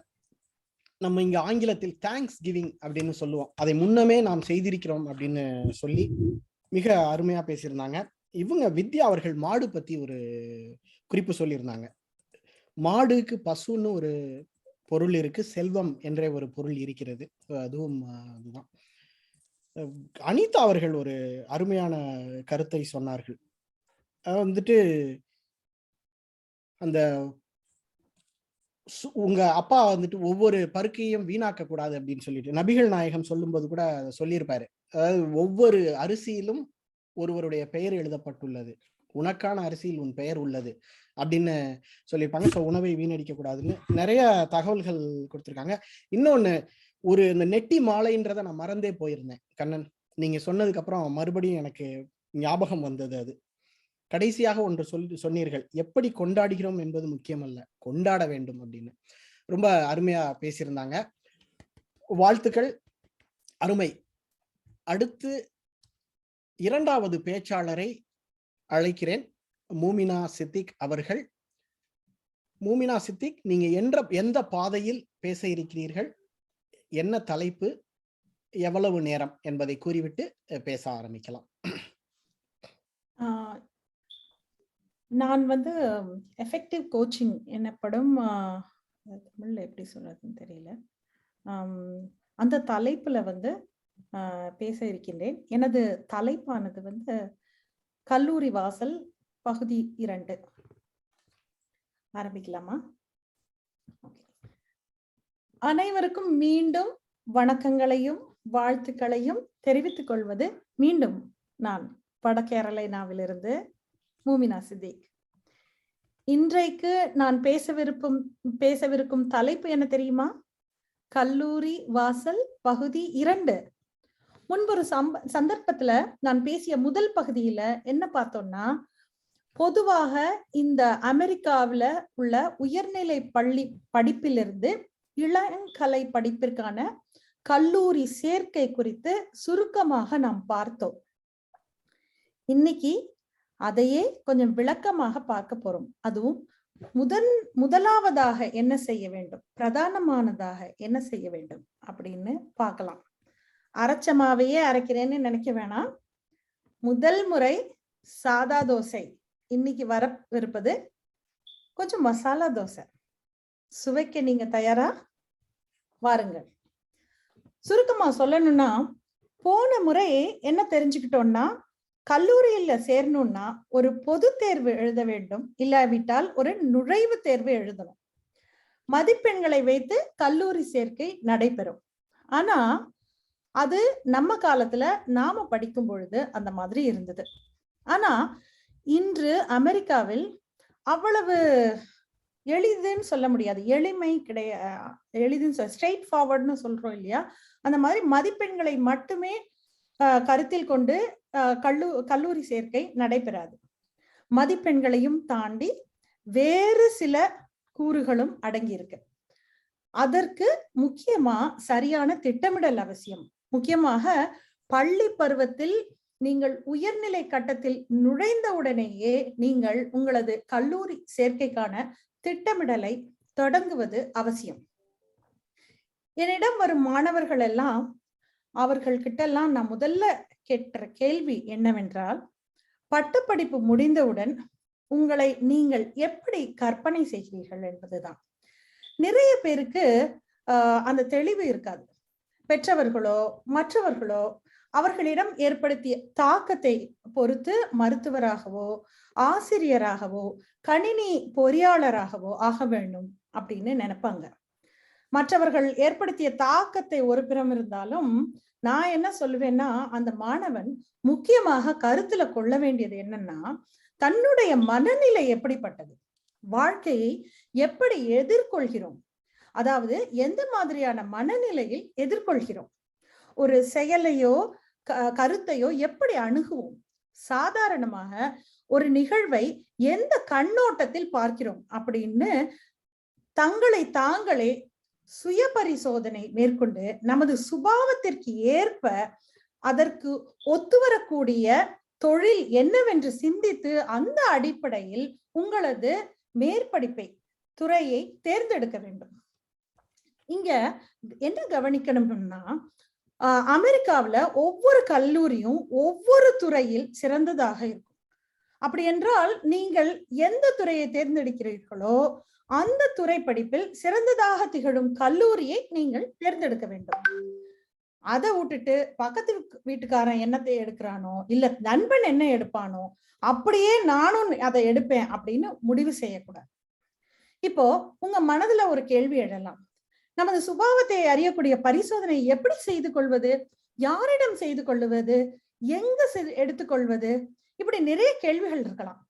இந்த பரிசோதனையை காலேஜ் பிளானர் மற்றும் கரியர் பிளானர் என்று கூறப்படும் கல்லூரி சேர்க்கைக்கான திட்ட அறிவுரையாளரை நீங்கள் அணுகலாம். எங்களது கிளாஸ் 101 எனப்படும் கல்லூரி சேர்க்கைக்கான அமைப்பானது இந்த மாதிரியான சேவைகளை வழங்குகிறது என்பதை இந்த சந்தர்ப்பத்தில் தெரியப்படுத்த விரும்புகிறேன். சுமார் 10-15 நிமிடங்கள் நடைபெறும் இந்த பரிசோதனையின் முடிவில் உங்களுக்கு ஒரு விளக்கமான அறிக்கையை நாங்கள் வழங்குவோம். இந்த விளக்கமான அறிக்கையில் உங்களது ஒவ்வொரு படிப்பு நிலைகளிலும், அதாவது உயர்நிலை, இளங்கலை மற்றும் முதுகலை படிப்பு முடித்து எந்த மாதிரியான தொழிலில் நீங்கள் மேற்கொள்ளலாம், எந்த துறையை மேற்கொள்ளலாம், மாணவராக இருக்கும் பட்சத்தில் எந்த மாதிரியான கற்றல் முறையை நீங்கள் மேற்கொள்ளலாம் என்பதை பற்றி விளக்கமாக குறிப்பிடப்பட்டிருக்கும்.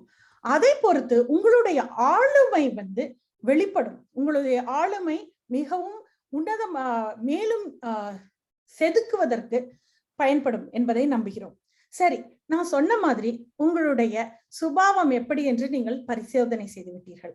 அதற்கேற்றாற்போல் துறையையும் தேர்வு செய்து விட்டீர்கள். அதை மட்டுமே கருத்தில் கொண்டு கல்லூரியை முடிவு செய்யலாமா? அதுதான் இல்லை. துறை படிப்பு மட்டுமல்லாமல் வேறு சில கூறுகளும், முக்கியமான வேறு சில கூறுகளும் கட்டாயமாக நாம் கருத்தில் கொள்ள வேண்டும்.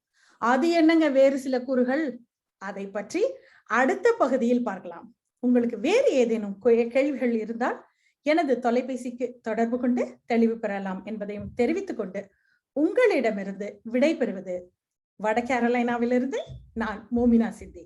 நன்றி. மோமினா சித்திக்கு ரொம்ப அருமையா பேசினாங்க, நிறைய தகவல்கள் கொடுத்திருக்காங்க. ஸோ இங்கு யாருக்காவது குழந்தைகள் இருந்தால் படிப்பு சம்பந்தமாக ஒரு உபயோகமாக இருக்கும் என்று நினைக்கிறேன். இப்பொழுது 2 பேச்சாளர்கள் பேசி முடித்திருக்கிறார்கள். நாம் இப்ப நேர காப்பாளரை அழைத்து நேரத்தை சொல்லி இருவருக்கும் வாக்கு அளிக்கலாமா என்பதை தெரிந்து கொள்வோம். வாங்க ஜெயபிரகாஷ். நன்றி பாலா அவர்களே. ஆளப்போறான் தமிழன் என்ற பாடல் கூற்றுக்கு நாங்க இன்று சொல்லாளுமை, கருத்தாளுமை அனைத்தும் அருமையாக இருந்தது. குறித்த நேரத்தில் அவரவர்கள் முடித்து விட்டார்கள். முதலாவதாக நம்மளுடைய விவாத மேடை 30 நிமிடங்கள், 25 நிமிடங்கள் பச்சை, 30 நிமிடங்கள் மஞ்சள், 35 நிமிடங்கள் சிகப்பு. நாம் விவாதத்தை சரியாக 31 நிமிடங்கள் 58 வினாடிகளுக்குள் முடித்து விட்டோம். 3 சுற்றுகளாக நடைபெற்றது.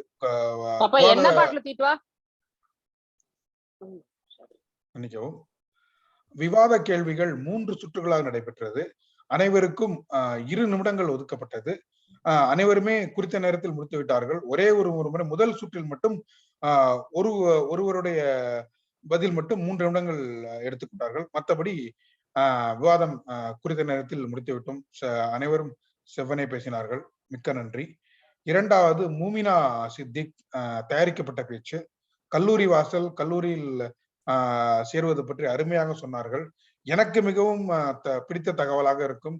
நாளையே மூமினா சித்திக் தொலைபேசியில் அழைப்பேன் என்று நினைக்கிறேன். என்னுடைய மகன் இப்போது உயர் பள்ளியில் 9ஆம் வகுப்பு போக போகிறான். சோ எனக்கு அவருடைய ஆலோசனை மிக அருமையாக தேவைப்படும் என்று நினைக்கிறேன். அவர் 5 நிமிடங்கள் 44 வினாடிகளுக்குள் முடித்து விட்டார். மஞ்சள் போடுவதற்கு அவசியமே தேவைப்படவில்லை. நன்றி. நன்றி ஜெயபிரகாஷ். சோ இருவருக்குமே வாக்கு அளிக்கலாம். ஆனால் அவருக்கு தனியாக கவிதா அவர்களுக்கு தனி செய்தியாக அனுப்புங்கள். எல்லோருக்கும் அனுப்ப வேண்டாம். ஒரு 10 நொடிகள் எடுத்துக்கொள்ளலாம். ஏனென்றால் நானும் அனுப்ப வேண்டும்.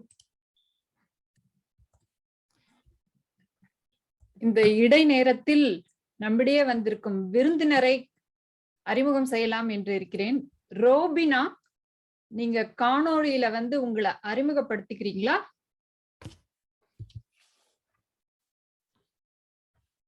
ரோபினா ஆனந்த்குமார்.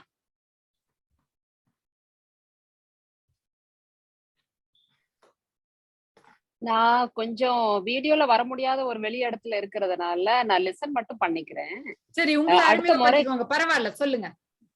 அடுத்த முறை நான் கண்டிப்பா காணொளியில் வருகிறேன். நீங்க எங்க இருக்கீங்க? உங்க எந்த ஊர்ல இருக்கீங்க? அதை மட்டும் சொல்லுங்க. நான் இங்க பஃபலோ க்ரோவ், சிகாகோ, செவிச்சஸ் இந்த இடத்துல இருக்கிறேன். நன்றிங்க. அடுத்த கூட்டத்துக்கு வாங்க, எங்க மன்றத்துல சேருங்க. நன்றி.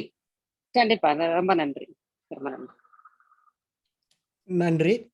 அனைவரும் வாக்கு அளித்திருப்பீர்கள் என்று நம்பிக்கையில் அடுத்து உடனடி பேச்சை நெறி ஆள்கை செய்து நடத்துவதற்காக சொல்வேந்தர் அனிதா அவர்களை அழைக்கிறேன். அனிதா, மேடை உங்களது. மிக்க நன்றி. இன்றைய கூட்டத்தில் ஆளுமையோடு சேர்ந்திருக்கும் அனைத்து சொல்வேந்தர் உறுப்பினர்களுக்கும் விருந்தினருக்கும் என்னுடைய வணக்கம். பொங்கல் என்று இன்று சிறப்பாக ஒரு நீண்ட பேச்சை எடுத்து எங்களுக்கு முன்னுதாரணமாக இருந்த கண்ணன் அவர்களுக்கு வாழ்த்துக்கள். மூமினா அவர்களை மிக நீண்ட நாட்கள் கழித்து திரும்ப பார்ப்பதில் மிக்க மகிழ்ச்சி. இந்த சொல்வேந்தர் குழுவிற்கு உங்களுடைய தொடர் பங்களிப்பை இந்த சொல்வேந்தர் அவை எதிர்பார்க்கிறது. இன்னைக்கு பாத்தீங்கன்னா பொங்கல்ங்கிறதுனால இன்னைக்கு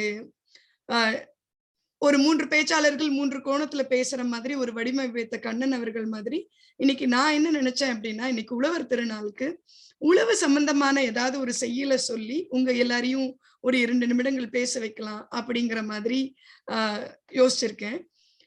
உழவுக்கும் தொழிலுக்கும் வந்தனை செய்வோம், வீணில் உண்டு கழித்திருப்போரை நிந்தனை செய்வோம், விழலுக்கு நீர் பாய்ச்சி மாயமாட்டோம், வெறும் வீணருக்கு உழைத்துடலும் ஓயமாட்டோம் அப்படின்னு சொல்லியிருப்பாரு பாரதியார். அந்த மாதிரி உழவர்கள் உழைத்து அந்த நிறைய விஷயங்கள் நமக்காக செய்யறாங்க அப்படிங்கறது நம்ம எல்லாருமே ஒத்துப்போம். அந்த வகையில உழவு நடக்கிறத, அதாவது ஒரு விவசாய குடும்பத்திலிருந்து பிறந்து யாராவது ஒருத்தர் முன் அது சார்ந்த விஷயங்களை ஒரு 2 நிமிடங்கள் பகிர்ந்து கொள்ளலாம். ஏன்னா இங்க வந்ததுக்கு அப்புறம் அதை நீங்க எவ்வளவு தூரம் வாழ்க்கையில மிஸ் பண்றீங்க, அதாவது இழந்திருக்கீங்க அப்படிங்கிற ஒரு உணர்வு யாராவது சொல்லணும்னு நினைச்சா சொல்லலாம்.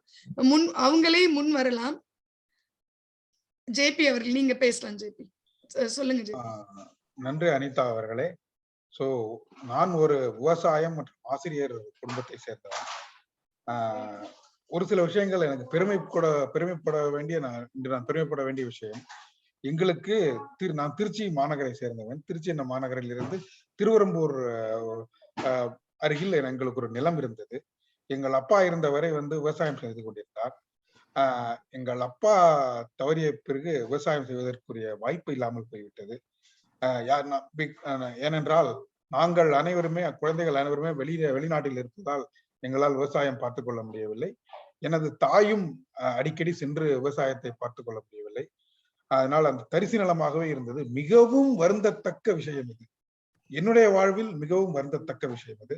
ஆனால் கடந்த 2 ஆண்டுகளாக நான் பெருமைப்பட்டுக் கொள்ளும் விஷயம் என்னவென்றால், அது தரிசு நிலமாக இருந்து கொண்டிருந்தது. ஆனால் அது ஒரு 9 ஏக்கர் என்று நிலம் என்று நினைக்கிறேன். அதில் வேறொரு இடத்தில் திருச்சி மாணவருடைய ஜல்லிக்கட்டு நடைபெறும். அங்கு நடைபெற முடியாத சூழலால் இவ்வளவு பெரிய 9 ஏக்கர் நிலம் இருக்கும் இடத்தில் எங்களை எங்களிடம் அனுமதி கேட்டு தமிழக அரசின் திருச்சி மாவட்டத்தின் ஜல்லிக்கட்டு கடந்த 2 ஆண்டுகளாக எங்களுடைய நிலத்தில் மாவட்ட ஆட்சியர் முன்னிலையில், அமைச்சர் பெருமக்கள் முன்னிலையில் நடைபெறுகிறது என்பதை பெருமையுடன் சொல்லிக் கொள்கிறேன். இது மிக பெருமைப்பட வேண்டிய விஷயம் எனக்கு. அதை இந்த நேரத்தில் மாற்றுக்கொள்ள நான் தெரிவிப்பதில் மிகவும் பெருமை அடைகிறேன். நன்றி. மிக்க நன்றி ஜேபி அவர்களே. நீங்க தான் இன்னைக்கு நேர காப்பீட்டாளர். உங்களுடைய நேரம் 2 நிமிடங்களுக்குள்ளேயே இருந்தது மிக சிறப்பு. வாழ்த்துக்கள். அப்புறம் தரிசு நிலமாக இருந்ததா சொன்னாங்க. எனக்கு அது என்னை சார்ந்த என்னுடைய நண்பர்களுக்கெல்லாம் தோழிகளுக்கெல்லாம் என்ன தெரியும்னா, நான் எல்லா பொது வெளியிலையும் எங்க அம்மா பத்தி நிறைய பேசியிருப்பேன். ஆனா எங்க அப்பா பத்தி பேசியிருக்க மாட்டேன். எங்க அப்பா ஒரு விவசாயி. அவர் ரொம்ப அதாவது எப்படி சொல்லுவாருன்னா, நிலத்தை ஒரு குழந்தை மாதிரி பார்ப்பாரு. காலையில 5:30 மணிக்கு எது நடந்தாலும் இல்லைனாலும் கிளம்பி போயிடுவார். நாங்க மதுரையில இருந்தோம். எங்க கிராமத்துக்கு போகணும்னா 5:30 மணி பஸ் பிடிச்சு பேருந்தை பிடிச்சு போய் அப்பதான் வேலையாட்கள் வேலை பார்க்க முடியும். அப்ப அவங்க கிட்ட கேட்போம், என்னப்பா இப்ப நீங்க இன்னைக்கு ஒரு நாள் இருக்க கூடாதா, சாயந்தரம் தான் வரீங்க அப்படிங்கும் போது, நம்ம நினைச்ச நேரம் போய் பாக்குறது விவசாயம் கிடையாது, குழந்தை மாதிரி அது அழுகிற நேரத்துல போய் பாக்குறதா விவசாயம் அப்படின்றது. அதுக்கு எப்ப தேவையோ அப்ப நம்ம போய் பார்க்கணும், நமக்கு பிடிச்ச நேரத்துல பார்க்க முடியாது அப்படின்னு சொல்லி எங்களை வளர்த்திருந்திருக்காரு. இப்ப நம்ம அடுத்த ஒரு செய்யுளை பார்த்துட்டு அந்த செய்யுளோடு சேர்ந்து போகலாம். உழுதுண்டு வாழ்வாரே வாழ்வார், மற்றெல்லாம் தொழுதுண்டு பின் செல்வார். நம்ம திருவள்ளுவர் சொன்னது தெரியும். அவ்வையும் ஆத்திச்சூடியில நெற்பை விலை பூமி திருத்தி உன் மேலி செல்வம் கோழைப்படாது அப்படின்னு சொல்லிட்டு உழவை ரொம்ப பெருமைப்படுத்தி சொல்லியிருப்பாங்க. நல்வழியில கூட சொல்லியிருப்பாங்க, ஆற்றங்கரையின் மரமும் அரசு அறிய வீற்றிருந்த வாழ்வும் வீழும் அன்றே ஏற்றம் உழுது உண்டு வாழ்வதற்கு ஒப்பு இல்லை கண்டீர் பழுதுண்டு வேறு ஓர் பணிக்கு அப்படின்னு. ஆனா இன்னைக்கு நம்ம அந்த உழவு தொழிலெல்லாம் விட்டுட்டு தான் நம்ம வெளியில இருக்கோம். அந்த உழவுக்கு ஒப்பு இல்லவே இல்லையா. அதனால நாமெல்லாம் ஆனா வேற வகையில யோசிச்சுக்கலாம். நான் சில நேரங்கள்ல நினைப்பேன், உழவுங்கிறது ஒவ்வொருத்துலயும் ஆழமா உழுது நம்ம அதனுடைய பயன் எடுக்கிறது. அவங்கவுங்க துறையில ஆழமா இருக்கணும்னு வாழ்த்திக்கிறேன். இப்ப யாராவது சேத்துல இறங்கி நடவு நட்டவங்க இல்ல அறுவடை செஞ்சவங்க உங்க யாராவது பேசணும்னு நினைச்சீங்கன்னா நீங்க பேசலாம். இல்லைன்னா நானே பேசுங்க மகேந்திரன் அவர்களே. அனைவருக்கும் உற்சாகமான பொங்கல் திருநாள் நல்வாழ்த்துக்கள். மேதகு நமது சொல்வேந்தர் அரங்கத்தில் உள்ள அனைத்து உறுப்பினர்களுக்கும் மிகுந்த உற்சாகத்துடன் சொல்கிறேன். அது விவசாயம் என்பதை பொறுத்தவரை பொதுவாக சொல்வார்கள், ஒரு நிலையிலிருந்து படித்து விட்டு நீங்கள் ஒரு வேலைக்கோ அல்லது ஒரு நிறுவனத்தையோ ஆரம்பிக்கும் பொழுது ஃபர்ஸ்ட் ஜெனரேஷன், முதல் தலைமுறை அப்படின்னு சொல்லுவார்கள். ஆனால் எனக்கு அடிக்கடி தோணும், விவசாயத்தை பொறுத்தவரை கடைசி தலைமுறையோ அப்படிங்கிற ஒரு கேள்விதான் உடனே தலையில அடிக்கிற மாதிரி இருக்கும். அது எனக்கும் அந்த மாதிரியான ஒரு உணர்வு உண்டு. எப்போதெல்லாம் நான் மாணவனாக இருந்தனோ முழுக்க விவசாய குடும்பத்தில் தான் பிறந்தேன். அடிக்கடி சொல்வது ஆபிரகாம் லிங்கனும் நானும் ஒரே குடும்பத்தை சேர்ந்தவர்கள், பெருமிதமான விவசாய குடும்பத்தை சேர்ந்தவர்கள். இப்ப நம்முடைய அப்படியே பெருமிதமாக நம்முடைய ஜேபி சொன்னார் இல்லையா, அந்த நினைவு தான் எனக்கு வருது. அந்த விவசாய நிலத்தில் நான் என்னுடைய பாதம் என்னோட வயல்களில் படாத நாளே இல்லை அப்படின்னு கூட சொல்லலாம். அதாவது ஈவன் பொறுத்துக்கணும், ஈவன் நம்மளுடைய பள்ளி நாட்களிலும் கூட காலையிலேயே போயிட்டு நம்மளுடைய வீட்டுல ஆடு மாடு கோழி என்னென்ன இருக்குமோ எல்லாமே இருக்கும். அந்த விவசாய பின்னணியில அதை போயிட்டு நம்ம விட்டுட்டு அவர்களோட பயணிக்கிறது, அப்புறம் அப்பாவோட போயிட்டு அந்த தண்ணீர் பாய்ச்சறது, சரியா அந்த இதுவெல்லாம் சொல்லுவாங்க, அந்த வாய்மடை அப்படின்ற ஒரு சொல்வார்கள். அது சரியாக சரியான அந்த தண்ணீர் போவதற்கும் அதில் சரியாக வர்றதற்கும் நீங்கள் அனிதாவின் தந்தை சொன்னது உடனே என்னுடைய தந்தையை நினைவூட்டியது. அப்படியே ஒரு குழந்தையை பார்ப்பது போலயே பார்த்துப்பாங்க. ஒவ்வொரு இடத்துலயும் போயிட்டு பார்த்து முழுக்க சேறுகளிலும் எல்லா வேலைகளையும் செய்திருக்கிறேன். நடவிலிருந்து நாற்றாங்கல் செப்பனிடுதலிருந்து அறுவடையிலிருந்து எல்லா வேலைகளும் செய்திருக்கிறேன். அந்த நினைவலைகள் அப்படியே மனதுக்கு முன்னாடி வருகிறது. அதனாலதான் எங்கெங்க ஏதாவது ஒரு வகையில வந்து இந்த விவசாயம் சார்ந்த முன்னெடுப்பு எடுக்கணும்னு தான் இங்க கூட ஒரு vision garden at every home அப்படின்னு ஒரு இனிஷியேட்டிவ் எடுத்து அது மூலமா நிறைய ஒரு விழிப்புணர்வு ஒவ்வொரு முறையும் எடுத்துட்டு இருக்கோம். மிக்க நன்றி. ரொம்ப ரொம்ப மகிழ்ச்சியா இருக்கு இந்த ஒரு உழவர் திருநாளில் இது சார்ந்த ஒரு தலைப்பை எடுத்து எல்லாரும் பேசுவது. ஆளுமையுடன் பேசிய மகேந்திரன் அவர்களுக்கு என் நன்றிகள். இப்ப ஜேபி அவர்கள் பேசும்போது சொன்னாங்க தரிசு நிலங்கள்னு. எங்க அப்பா வந்து எங்க கிட்ட ஒரு குன்றை காட்டுவாரு. எப்பயுமே அந்த குன்றுக்கெல்லாம் ஒரு பேர் வச்சிருப்பாங்க. ஏன்னா வந்து உங்களுக்கு எல்லாம் தெரிஞ்சிருக்கும்னு நினைக்கிறேன். நாத்து போட்ட இடத்துல ஒருத்தர் போடுறாங்கன்னா அதுல அந்த தடவை வந்து விதைக்க மாட்டாங்க, நெல்லை திரும்ப எடுத்து வைக்க மாட்டாங்க. ஏன்னா நாத்துல இருக்கிற அந்த சத்த மண்ணு உறிஞ்சிருக்கிறதுனால அதுலயே திரும்ப விதைச்சோம்னா நெல் நல்லா வராது அப்படிங்கிறதுனால அங்க விதைக்க மாட்டாங்க. அடுத்த வேற குண்டுலதான் விதைப்பாங்க. அப்ப ஊர்ல என்ன பண்ணுவாங்கன்னா, ஒரு கிராமத்துல இப்ப ஒரு பங்காளி அங்காளிக இருக்காங்கன்னா எல்லா நிலத்தையும் வீணடிக்காம, ஏன்னா ஒரு ஏக்கருக்கு கொஞ்சோண்டு இடம் தான் தேவைப்படும், வீணடிக்காம எல்லாரும் சேர்ந்து ஒரு குண்டுல போட்டுட்டு அதுல இருந்து நாத்து எடுத்து எல்லாரும் விதைப்பாங்க. அப்படி ஒரு பங்கிட்டுக்கிறக்குரிய ஒரு பெருந்தன்மையான ஒரு சமூகத்துல இருந்துதான் நம்ம எல்லாம் வந்திருக்கோம் அப்படின்னு நினைக்கும் போது எனக்கு ரொம்ப சந்தோஷமா இருக்கும். அப்படி இருக்கிற ஒரு காலகட்டத்துல இப்ப நீங்க எல்லாரும் நம்ம எல்லாருக்குமே உழவோட முக்கியத்துவம் தெரியும். ஏன்னா நம்ம வந்து சுஜாதா சொன்ன மாதிரி எண்ணின் இயந்திரல சொல்ற மாதிரி ஒரு கேப்சூலை சாப்பிட்டுக்கிட்டு நம்ம வந்து உயிர் வாழ போறது இல்லை. அவரு இந்த கதையை நான் ஏன் சொல்றேன்னா, அவர் 2022 நடக்கிற கதையாக எழுதியிருப்பார். நம்ம எல்லாம் 2022 இருக்கோம். அந்த ஒரு அதாவது சாப்பாடே இல்லாம எது வேணும்னாலும் ஒரு கேப்சியூல சாப்பிட்டுட்டு உயிர் வாழக்கூடிய ஒரு தலைமுறை வந்தா எப்படி இருக்கும் அப்படிங்கிற ஒரு கற்பனையில விரிந்ததாதான் அதை நான் பார்த்தேன். அப்ப இன்னைக்கு நம்ம எல்லாம் இன்னைக்கு உழவுக்கு அந்த அளவுக்கு முக்கியத்துவம் கொடுக்கலன்னா அது ரொம்ப கஷ்டமாயிடுமோ அப்படிங்கிற ஒரு உந்துதல்ல தான் வந்து உங்ககிட்ட இதை பேசணும்னு நினைச்சேன். அடுத்த ஒரு செய்யுளுக்கு போயிட்டு நம்ம பார்க்கலாம். திரிகடுகத்துல பாத்தீங்கன்னா, கழகத்தால் வந்த பொருள் காமுராமை பழகினும் பார்ப்பாரை தீ போல் ஒழுகல் உழவின் கண் காமுற்று வாழ்தல் இம்மூன்றும் அழகு என்ப வேளாண் குடிக்கு. நல்லா கேட்டுக்கோங்க, எது மேல காமுற்று இருக்கணுமா, உழவின் கண் காமுற்று இருக்கணுமா. இந்த மாதிரி உழவின் சிறப்பை எல்லா இடத்துலயும் சொல்லியிருக்காங்க.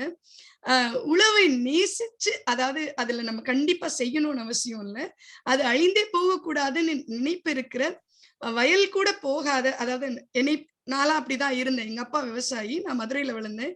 நெல் எந்த மரத்துல காய்க்கும்பா அப்படின்னு கேட்டதுக்காக வருடம் என்ன வயக்காட்டு கூட்டிட்டு போய் நாத்து நடுறதையும் களை எடுக்கிறதையும் அறுவடை செய்யறதையும் பார்க்க வச்சு எங்க அப்பா வளர்த்தாரு. அந்த மாதிரி ஏதோ ஒரு சந்தர்ப்பத்துல நீங்க தேடி போய் அந்த அறுவடையோ இல்லைன்னா வந்து வயல்ல நடுறதையோ, இங்க நம்ம எல்லாம் வந்து ஸ்ட்ராபெரி பிக்கிங், அது எனக்கு தமிழ்ல சொல்ல தெரியல, அதனால நான் வந்து ஸ்ட்ராபெரி பிக்கிங், ஆப்பிள் பிக்கிங்க்கு எல்லாம் போறோம்ல, அந்த மாதிரி எப்பயாவது ஒரு சந்தர்ப்பத்துல ஏதோ ஒரு தருணத்துல கிராமத்துக்கு போய் அந்த நெல்லை குத்தி அரிசியாக்குறத பார்த்து அந்த சந்தோஷத்தை அடைஞ்சவங்க யாருனாலும் பேசலாம்.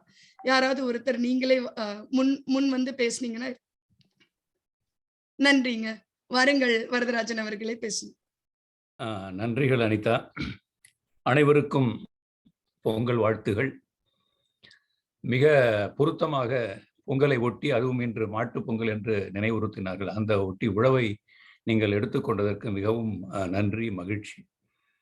சுழன்றும் ஏற்பின்னது உலகம் என்று வள்ளுவன் சொன்னான். அந்த உழவுக்காக ஒரு 10 குறள்கள் ஒதுக்கி அதனுடைய பெருமையை அவர் பறைசாற்றி இருக்கிறார். இறைவணக்கத்திற்கு பிறகு, கடவுள் வாழ்த்துக்கு பிறகு வான் சிறப்பை சொல்லி பின்பு வருகின்ற அதிகாரங்களிலே உழவு ஒரு முக்கியமான அதிகாரம்.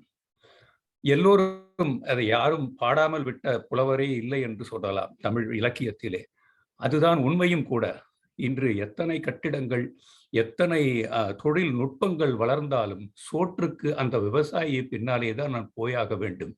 அடிக்கடி சொல்லுவார்கள், இவன் சேற்றிலே கை வைக்கவில்லை என்றால் நாம் சோற்றிலே கை வைக்க முடியாது. எதை எடுத்தாலும் இன்று கிராமங்கள் சுருங்கி வருகின்றன. எல்லோரும் வேலை தேடி பட்டணத்தை நோக்கி போய்கொண்டிருக்கிறார்கள். எங்கே விவசாயம் எப்படி நசிந்து போகுமோ என்று நெஞ்சு பதைக்கிறது. கிட்டத்தட்ட 23 வருடங்கள் விவசாய துறையை ஒட்டி, அதாவது விவசாய இடுபொருள்கள் இருக்கின்ற ஒரு குழுமத்திலே நான் பணியாற்றினேன்.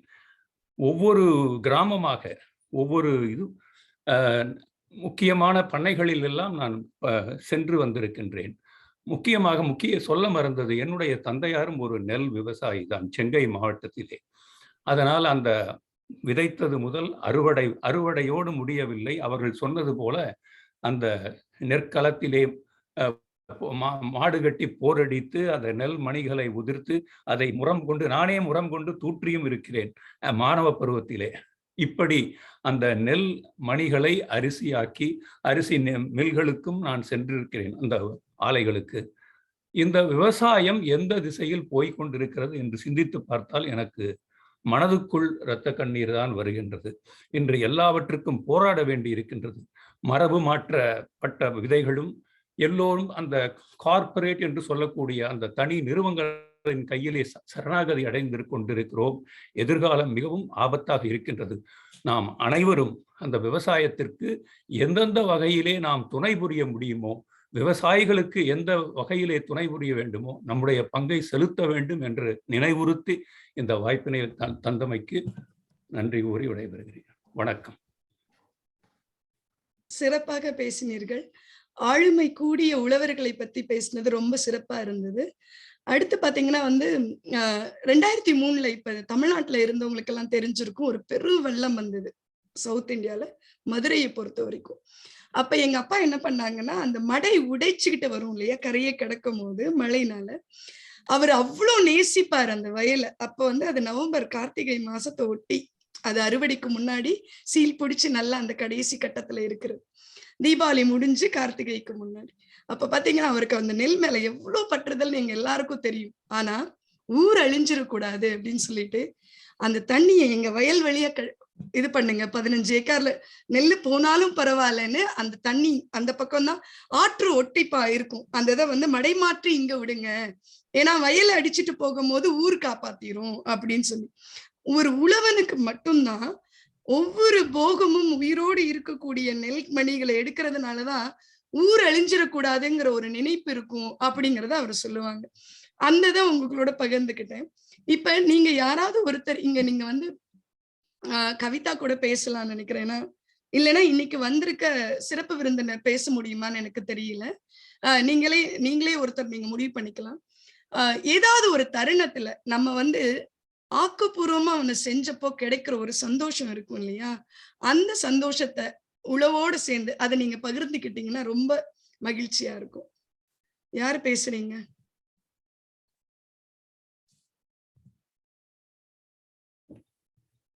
கேள்வியை திருப்பியும் சொல்லுங்க அனிதா. அதாவது உழவர்கள் ஆக்கப்பூர்வமான விஷயத்த செய்யறதுனாலதான் அழிவு கூட அது வேறு விதத்துல எவ்வளவு குறைந்த விஷயங்களையும் பார்த்து செய்யறாங்க.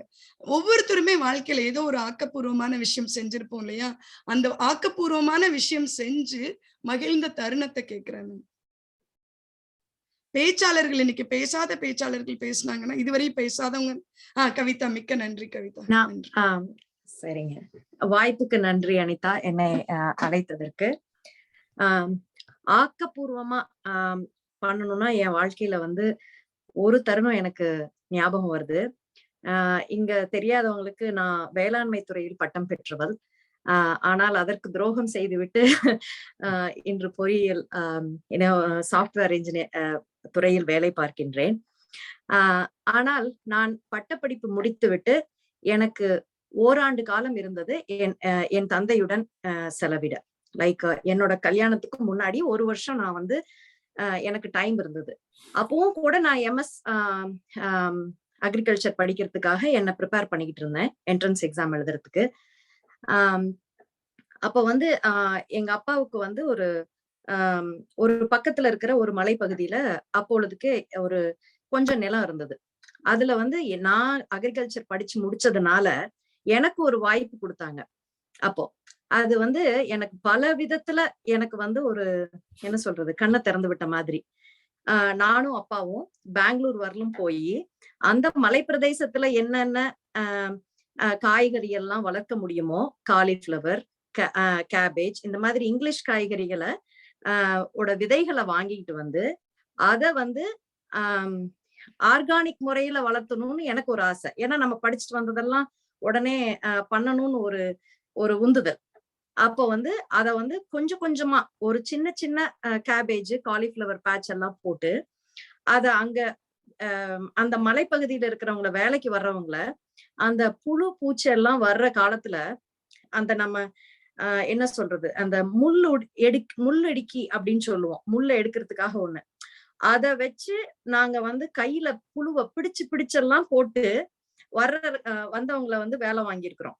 அங்க இருக்கிறவங்க எல்லாம் ஒரு மாதிரி வித்தியாசமா பேச ஆரம்பிச்சாங்க. என்னப்பா இதெல்லாம் வந்து ஏட்டுச்சுரக்காய் கறிக்கு உதவுமாங்கிற கதையா உன் பொண்ணு இத சொல்லுது, நீ அதையும் கேட்டுக்கிட்டு நீ அதுக்கு ஒரு வாய்ப்பு கொடுத்துட்டு இருக்கிறியே, இப்படி எங்களை புழு பிடிக்கிறதுக்காக எனக்கு சம்பளம் கொடுத்து எனக்கு வேலைக்கெல்லாம் கொண்டு வந்து வச்சிருக்கிறீங்களேன்னு கிண்டலா பேசினாங்க. ஆனா அந்த 6 மாத காலம் எனக்கு வாழ்க்கையில எப்பவுமே மறக்க முடியாத ஒரு அனுபவம் கொடுத்தது.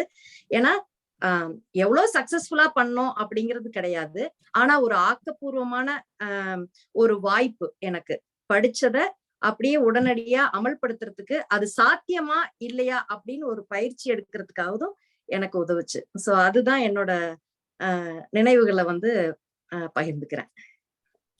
ரொம்ப அருமையா பேசுனீங்க கவிதா அவர்களே.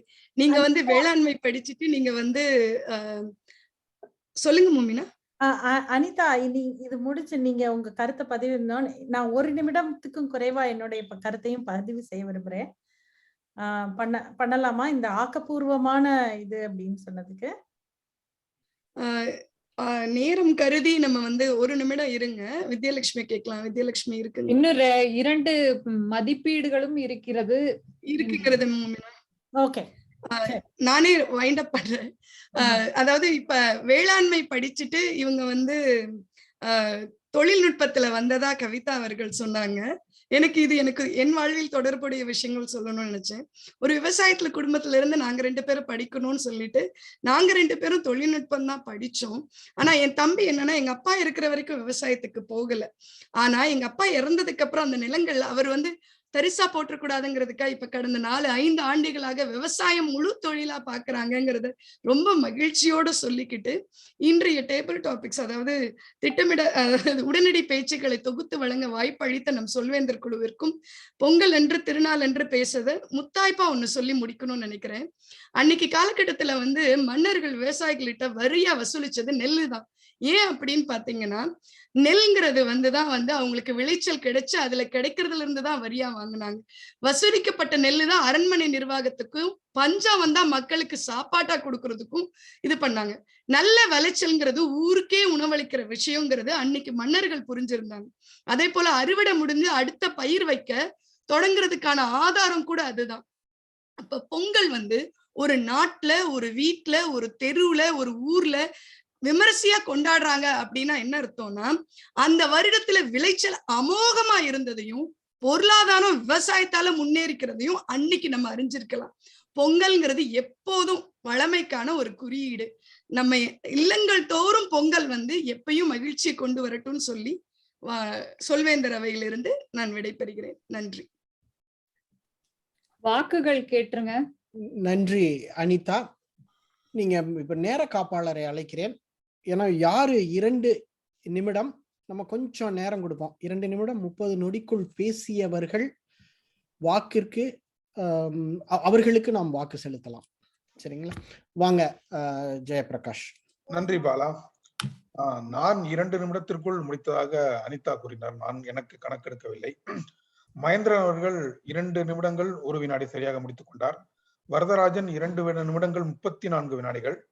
கவிதா அவர்கள் 2 நிமிடங்கள் 39 வினாடிகள். 39, 34 ஒரு 4 நொடிகளும் 9 நொடிகளும் அதிகமாக இருக்கிறது. வித்யாலட்சுமி அவர்களையும் கணக்கில் எடுத்துக்கொள்ளலாமா? கவிதாவையும் வரதராஜன் சொல்லுங்க, உங்க கருத்து சொல்லுங்க. I think we will allow everybody to take the vote. ஓகேங்க. ஏன்னா எல்லாருமே நல்லா பேசினாங்க. சரி, 4 பேரில் யார் சிறப்பாக பேசினார்கள் என்று கருதுகிறீர்களோ அவர்களுடைய பெயரை தனிச்செய்தியாக அனுப்பும். பொங்கல் சிறப்பு தள்ளுபடி இல்லைங்களா கண்ணன்? கவிதா அவர்களுக்கு தனிச்செய்தியாக அனுப்பவும்.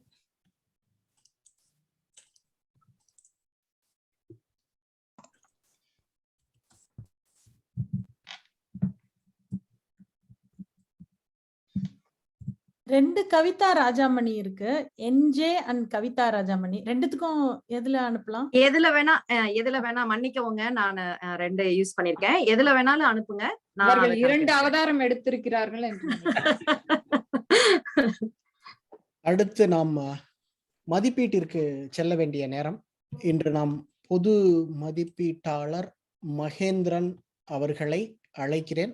மகேந்திரன், மேடை உங்களது. மிக்க நன்றி. நமது சொல்வேந்தர் மிக மிக சிறப்பாக தமது மிகச்சிறந்த ஒரு ஆளுமையுடன் சிறப்பாக நெறியாழ்க்கை செய்த பாலா தங்கவேலு அவர்களுக்கும் மற்ற அனைத்து சொல்வேந்தர்களுக்கும் மீண்டும் வணக்கங்கள். மிகுந்த மிகுந்த மகிழ்வாகவும் நிறைவாகவும் இருக்கிறது. ஏனென்றால் இது ஒரு பொங்கல் கொண்டாட்டத்தின் ஒரு அடுத்த ஒரு பகுதியாகவே அப்படியே தொடர்ந்து நடந்து கொண்டிருக்கிறது. எப்போதுமே பொங்கல் அன்று மாலை அதற்கு அடுத்த நாள் முதலில் வந்து ஒரு சூரியனுக்கான இயற்கைக்கான ஒரு பொங்கல் வைத்துவிட்டு அடுத்த நாள் மாட்டுப் பொங்கல் அன்று மாலை நடக்கும். இன்று இத்தனை பேர் சேர்ந்து அந்த மாட்டுப் பொங்கலை கொண்டாடி கொண்டிருப்பது போல ஒரு நிறைவு. ஏனென்றால் இங்கு மாலை நேரம் அந்த ஒவ்வொருவரும் அந்த ஒரு ஒரு முழுக்க முழுக்க பொங்கலாகவே தித்தித்து கொண்டு இந்த நிகழ்வு நடந்து கொண்டிருக்கிறது. நமது முதல் பேச்சாளரும் கூட கண்ணன் சங்கரா அவர்கள் எடுத்துக்கொண்ட அந்த மிக அருமையான ஒரு கருத்துரையும் கூட அந்த ஒரு நிபுணர் குழுவும் கூட முழுக்க முழுக்க பொங்கலை அடிப்படையாக அன்றைய பொங்கல் இன்றைய பொங்கல் என்று எந்த பொங்கலா இருந்தாலும் சரி, அன்றைய பொங்கலும் இனித்தது, இன்றைய பொங்கலும் இனித்துக் கொண்டிருக்கிறது. அந்த அத்தனை இனிமையையும் வந்து சேர்த்து ஒவ்வொருவரும் வந்து கொண்டாடியது. அது மட்டும் இல்லாமல் நமது அனிதா அவர்களும் கூட அந்த கிடைத்த கொஞ்சம் நேரத்தையும் கூட ஒவ்வொருவரையும் மறுபடியும் பொங்கலை பற்றியும் உழவர்களின் மேன்மையை பற்றியும் இலக்கிய சான்றுகளோடு அவரவர்களுடைய உண்மை சான்றுகளையும் வந்து சேர்த்து பகிர்ந்தது மிக மிக சிறப்பாக இருந்தது. இந்த ஒரு பொது மதிப்பீட்டு குழு உடன் பயணிக்கின்ற நமது நேர கண்காணிப்பாளர் அவர்களுக்கு மிகச்சிறந்த ஒரு மகிழ்வையும் அவரையும் வந்து ஏற்கனவே நம்ம அறிமுகம் செய்திருக்கிறோம். மிக சிறப்பாக தம்முடைய ஆளுமையுடன் அவர் தொடர்ந்து பணியாற்றி கொண்டிருக்கிறார். இதற்கும் கூட ஒவ்வொன்றுமே இங்கு நம்முடைய சொல்வேந்தர் அரங்கில் ஒவ்வொன்றுமே நேரம் குறிக்கப்படுகிறது. நான் பேசுவது உட்பட ஒவ்வொருவரும் பேசுவது உட்பட. ஏனென்றால் அந்த ஒரு நேரத்தின் அருமையை மிக மிக அருமையாக நேர்த்தியாக கவனத்தின் மீதான கவனம் என்று சொல்லலாம். இங்கு யாரெல்லாம் தன்னார்வமாக தன்னுடைய ஒவ்வொரு ரோல் எடுத்து செய்பவர்களுக்கு வந்து ஒரு கவனத்தின் மீதான கவனம் இன்னும் அதிகமாக கூடும். எப்படி பேசுறாங்க, என்ன வார்த்தை பேசுறாங்க, அதாவது நம்மளுடைய இலக்கண ஆசான் உட்பட அந்த உபரி சொல் கணக்கீட்டாளர் உட்பட, அதே சமயம் இங்கு வந்து ஒவ்வொரு தன்னுடைய அந்த ஒரு பேச்சின் ஒரு எவாலுவேஷன் அதோடைய மதிப்பீடு செய்பவர் உட்பட எல்லோருமே வந்து குறிப்பெடுத்துக் கொண்டே இருப்பார்கள். அல்லது இரண்டு நடந்து கொண்டிருக்கும். ஒன்று தாம் பேசிக் கொண்டிருப்பார்கள். இங்கு நம்ம இதுல வருவது போல here leaders are made, where leaders are மேட்னா ஹியர் லீடர்ஸ் ஆர் மேட். இங்கு இந்த கூட்டத்திலும் கூட அந்த ஒவ்வொருவருமே வந்து ஒன்று பேசுவதிலோ தனது ஒரு மதிப்பீட்டிலோ தனது கவனத்தின் மீதான கவனத்தை கூட்டிக் கொண்டு அவர்கள் வர ஒவ்வொருவருக்குமே கூட தமக்கான ஒரு நல்ல ஒரு பலன்களை அடைய முடியும். அதே போல கேட்பவர்களும் பார்ப்பவர்களும் கூட பலன்களை அடைய முடியும். இதன் ஒளிப்பதிவு பின்னாடி அனிதா அவர்கள் மிக அருமையாக நம்மளுடைய யூடியூப் சேனலிலும் கூட தொடர்ந்து பதிவேற்று வருகிறார்கள். அதையும் கூட கேட்பவர்களும் கூட நிச்சயமாக பயனருவார்கள் என்று சொல்லிட்டு இலக்கண குழு மற்றும் நம்மளுடைய நேர கண்காணிப்பு குழு, இதன் மதிப்பீட்டாளர்களின் குழு அனைவரின் சார்பாக இந்த பொது மதிப்பீடை அளிப்பதில் மிகுந்த மிகுந்த மகிழ்ச்சி அடைகிறேன். இந்த நேரத்தில் நமது முதல் பேச்சாளரை மதிப்பீடு செய்வதற்காக இன்னும் ஒரு ஆளுமை தயாராக இருக்கிறார். அவரது பெயர் மகேந்திரன் பெரியசாமி. அவரை அழைக்கிறேன். நல்லது, மகிழ்ச்சி மகிழ்ச்சி. முதல் மதிப்பீடு அந்த படிவத்தையும் தயாராக நான் எடுத்து வைத்துக் கொள்கிறேன். மிகச் சிறப்பு. அது இந்த மதிப்பீட்டு படிவம், இந்த குழு விவாதம் நடத்துவது என்பது ஒரு கலை. எப்போதுமே இந்த ஒரு கலையில் தேர்ச்சி பெற்றவர்கள் ஒரு வானொலியிலோ அல்லது ஒரு தொலைக்காட்சி நிகழ்விலோ அல்லது பெரும் அரங்குகளிலோ, இப்போது சமீபத்தில் சிகாகோவில் நடந்த ஒரு தமிழ் ஆராய்ச்சி மாநாடு, அது போன்ற பெரும் பெரும் மாநாடுகளிலோ தம்மை முழுக்க நிறுத்தி கொண்டு நடத்துவது போன்ற ஒரு பாங்கு. அது மாதிரியான ஒரு அருமையான பொறுப்பை மிக அருமையாக வழிநடத்தியிருக்கிறீர்கள் கண்ணன் சங்கரா அவர்களே. மிகுந்த மிகுந்த மகிழ்ச்சி. உங்களை ஆரம்பத்திலிருந்து கவனித்துக் கொண்டிருக்கிறோம். எனது கண்ணன் அவர்களை பற்றி சொல்லணும் அப்படின்னா, எனக்கு தனிப்பட்ட வகையிலும் கூட அவர் என்னுடைய சூப்பர் பாஸ், என்னோட டைரக்டரா இருந்தவர். என்னுடைய முதல்ல நிறுவனத்தில் இங்கு அமெரிக்காவில் வந்து நான் பணியாற்றிய முதல் நிறுவனத்தில் முதல் இது. அவர் எனக்கு கணக்கு எடுத்திருக்கிறார், என்ன அப்ரைஸ் பண்ண எல்லாமே பண்ணியிருப்பாங்க. நான் அவருக்கு வந்து மதிப்பீட்டாளராக இருப்பது அதுதான் இந்த சொல்வேந்தர் அரங்கு கொடுத்த கொடை அப்படின்னு நினைக்கிறேன். ஏன்னா அவர் மிக மிக சிறப்பான ஒரு தலைப்பை எடுத்ததற்கே அவருக்கு முதலில் வந்து ஒரு பெரிய மலர்ப்பத்தை கொடுக்க வேண்டும். பிறகு, ஏன்னா இந்த ஒரு பணியை செய்வதற்கு இங்கு மட்டும் பேசிவிட்டு போனால் அல்ல, அதற்கு முன்னாடி பல முன் திட்டமிடல் நிறைய தேவைப்படும். ஏன்னா ஒவ்வொருவரையும் யாரை வந்து அழைப்பது, எந்த அந்த நிபுணத்துவம் தெரிந்தவர்களை, அது சார்ந்த துறையின் வல்லுநர்களை வந்து தனியாக தொடர்பு கொண்டு அவர்களை அழைத்து அவர்களிடம் வந்து என்ன பணி என்று சொல்லி இத்தனை மணி நேரம் இத்தனை நிமிடங்கள் பேசணும் அப்படின்ற மாதிரியான எல்லாமே கணக்கெல்லாம் கொடுத்து அவர்களை வந்து வழிநடத்துறது என்பது, அது மாதிரி பல பணிகளை வந்து செய்திருக்கிறார் முன்கூட்டியே. அதுல இங்கு பார்த்தோம் என்றால் எப்போதுமே அந்த ஒரு இதுவை பற்றி சொல்வார்கள், அந்த ஸ்வான் பறவையை பற்றி சொல்வார்கள். அது தான் நீந்தும் பொழுது உள்ளுக்குள்ள படபடப்பு இருந்தாலும் வெளியில எந்த ஒரு படபடப்பும் இல்லாம அப்படியே மெதுவாக அப்படி நகர்வது போல தோன்றும். அது போலதான் இந்த குழு விவாதமும் இருந்தது. அவர் ஒவ்வொருவரையும் அழைத்த பாங்கும் சரி, முதலில் தன்னுடைய முன்னுரையை சொன்னது, அதற்கு பிறகு விளக்க உரை சொன்னது, ஒவ்வொருவரும் பேசி முடித்ததற்கு பிறகு தம்முடைய அந்த ஒரு மதிப்புரையை சொன்னது. இது என்று அவரே எவால்வேட்டராகவும் இருந்தார். அவரே வந்து ஒரு மதிப்பீட்டாளராகவும் இருந்து கொண்டு மற்ற நெறியாள்கையும் செய்து வந்தார் அப்படின்னு சொல்லலாம். அது உள்ளேயே குட்டி டோஸ்ட் மாஸ்டர் மீட்டிங்குள்ள ஒரு டோஸ்ட் மாஸ்டர் மீட்டிங் அப்படின்றது போலதான் இருந்தது. மிக சிறப்பு. இதுல நான் சுருக்கமாக சில கருத்துக்களை மட்டும் சொல்லணும் அப்படின்னு நினைக்கிறேன். இதுல சில பல நிலைகள் இதற்காக மதிப்பீட்டுக்காக எடுத்துக்கொள்ளப்படுகிறது. ஒன்று, தெளிவு. என்ன கருத்தை சொல்ல வருகிறோம் அது தான் புரிந்து கொண்டு, பாரதி மிக அருமையா சொல்வார், தெளிவுறவே அறிந்திடுதல், தெளிவு தர மொழிந்திடுதல் அப்படின்னு. தான் புரிந்து கொண்டு புரிந்ததை மற்றவர்களுக்கு புரிய வைப்பது, அந்த தெளிவு இருந்தது, மிக சிறப்பாக இருந்தது. குரலின் ஏற்ற இறக்கம், அது ரொம்ப ரொம்ப முக்கியம். ஏனென்றால் அது கேட்பவர்களுக்கு அதன் போக்கில் வழி நடத்துவதற்கு மிக சிறப்பாக இருந்தது, அதுவும் சிறப்பு. அதே போல விழித்தொடர்பு என்கின்ற பார்க்கின்ற அந்த கண்ணோடு கண் பார்த்து பேசுதல். ஏனென்றால் உங்களுக்கு நேரடியாக தமது உணர்வுகளை வெளிப்படுத்தவும் பதில்களை பெறுவதற்கும் அந்த பார்வையாளர்களின் எதிர்வினை ஆற்றுவதற்கும் அதே சமயம் முழு தன்னுடைய நம்பிக்கையை தெரிப்பதற்கும் அந்த விழியோடு விழி பார்த்தல் என்பது மிக முக்கியம். அந்த விழி தொடர்பையும் மிக சிறப்பாக செய்தார். சைகைகள் பல்வேறு வகைகளில் தன்னுடைய ஒரு உடல் மொழி என்று சொல்கின்ற அந்த ஒரு பாடி லாங்குவேஜ் ஆகட்டும், அதே போல தன்னுடைய ஒவ்வொரு நிலையிலையும் எந்த நிலையில் அழுத்தம் கொடுக்க வேண்டுமோ அந்த நேரத்தில் அழுத்தம் கொடுப்பதற்காக தன்னுடைய சைகைகளை பயன்படுத்தியது மிகவும் சிறப்பு. அதே போல அந்த ஒரு அவை இருக்கின்ற அந்த ஒரு பாங்கில் எப்போதுமே எந்த ஒரு நெறியாள்கை செய்பவரும் 2 வேலையை முக்கியமாக செய்ய வேண்டும். ஒன்று அங்கு நடந்து கொண்டிருப்பது, இன்னொன்று பார்வையாளர்கள். 2க்குமான ஒரு இணைப்பாக இருக்க வேண்டும். அந்த இணைப்பை சரியாக புரிந்து கொண்டு அவர்களுக்கும் என்ன மாதிரியான பணி அவங்க கொடுக்க வேண்டும், அதே சமயம் அந்த பார்வையாளர்களிலிருந்து என்ன எதிர்பார்க்க வேண்டும், 2யுமே சரியாக வந்து ஒன்றோடு பார்த்து கவனித்த விதம் சிறப்பு. இயல்பான ஒரு நிலையாக இருந்தது. இங்கு பார்த்தோம் என்றால் அந்த பேசிய பேச்சாளர்களையும் நான் நிச்சயமாக குறிப்பிட வேண்டும். இவன்தோ இந்த ஒரு மதிப்பீடு கண்ணன் அவர்களுக்காக மட்டுமா இருந்தாலும் கூட நான் சொல்கின்ற அந்த பாராட்டுகள் நிச்சயமா அவர்களுக்கு அழைத்து வந்த அந்த ஒரு குழுவினருக்கும், பாலா தங்கவேலு, அனிதா மற்றும் வித்யாலட்சுமி அவர்களுக்கும் கூட உரித்தானது. ஏன்னா இதுவே ஒரு நம்முடைய பட்டிமன்றம், அந்த சிலப்பதிகாரத்திலே பட்டிமன்றத்தின் பற்றி குறிப்பிடுவார்கள், அது போன்ற ஒரு பட்டிமன்ற பங்கும் இருந்தது. அதே சமயம் அது எங்குமே தன்னுடைய அந்த மரபு தொடரின் ஒரு நீண்ட சங்கிலியாக நாம் இருக்கிறோம். நம்முடைய முந்தைய தலைமுறைக்கும் அடுத்த தலைமுறைக்கும் இடையில் இருக்கின்ற ஒரு பாலமாக இருக்கின்ற நாம் அதை எப்படி நாம் பார்க்க வேண்டும், அந்த காலத்தில் எப்படி கொண்டாடப்பட்டது, இந்த காலத்தில் என்ன மாதிரியான ஒரு பொறுப்புணர்வோடு நாம் பார்க்க வேண்டும், அந்த பாங்கும் இருந்தது.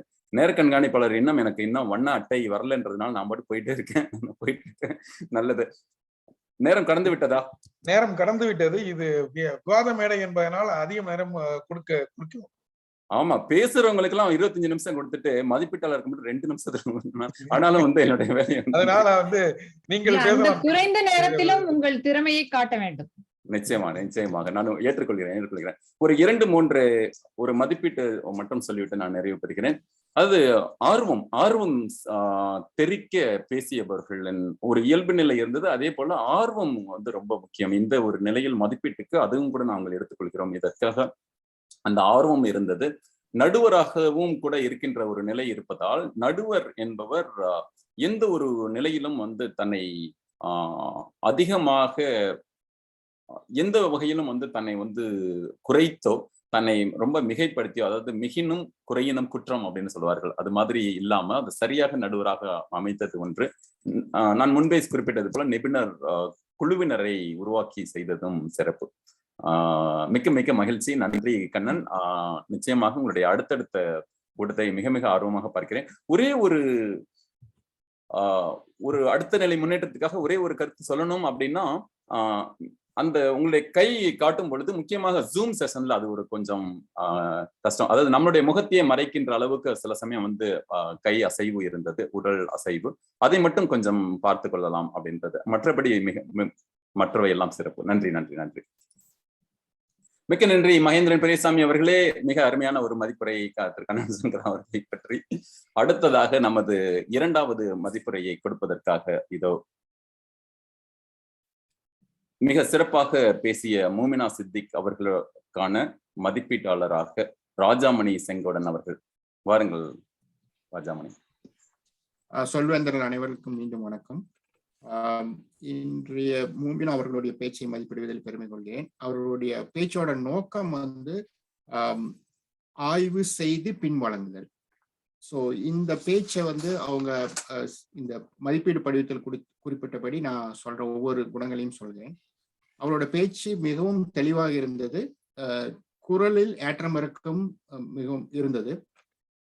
அவருடைய விழித்தொடர்பு மிக அருமையாக இருந்தது. ஈவன் நம்ம ஜூம் செஷன்ல பண்ணாலும் அவங்க வந்து அவங்களோட அதாவது விழித்தொடர்பு வந்து மிக நன்றாக இருந்தது. அவர்கள் மிக நன்றாக சிறப்பாக சைகைகளை பயன்படுத்தினார். அவர்களுக்கு அவையோர்களை பற்றிய விழிப்புணர்வு வெகுவாக இருந்தது. அவர் வெகு இயல்பான நிலையில் இந்த பேச்சை அளித்தார். மற்றும் அந்த தலைப்பில் அவருக்கு மிக ஆர்வமாக இருந்தது. அந்த பார்ட்டிசிபென்ட்ஸுக்கும் அவர் வந்து ஆர்வமூட்டும்படியுமாக அவருடைய பேச்சு இருந்தது.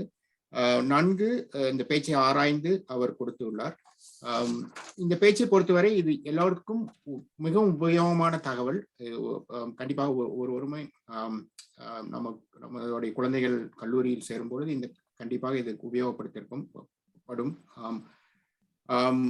மற்றபடி இந்த பேச்சில் நான் வேறு எவற்றை மேம்படுத்தலாம் என்றால் அவர் எல்லா விதத்திலும் மிக சிறப்பாக செயல்பட்டார்.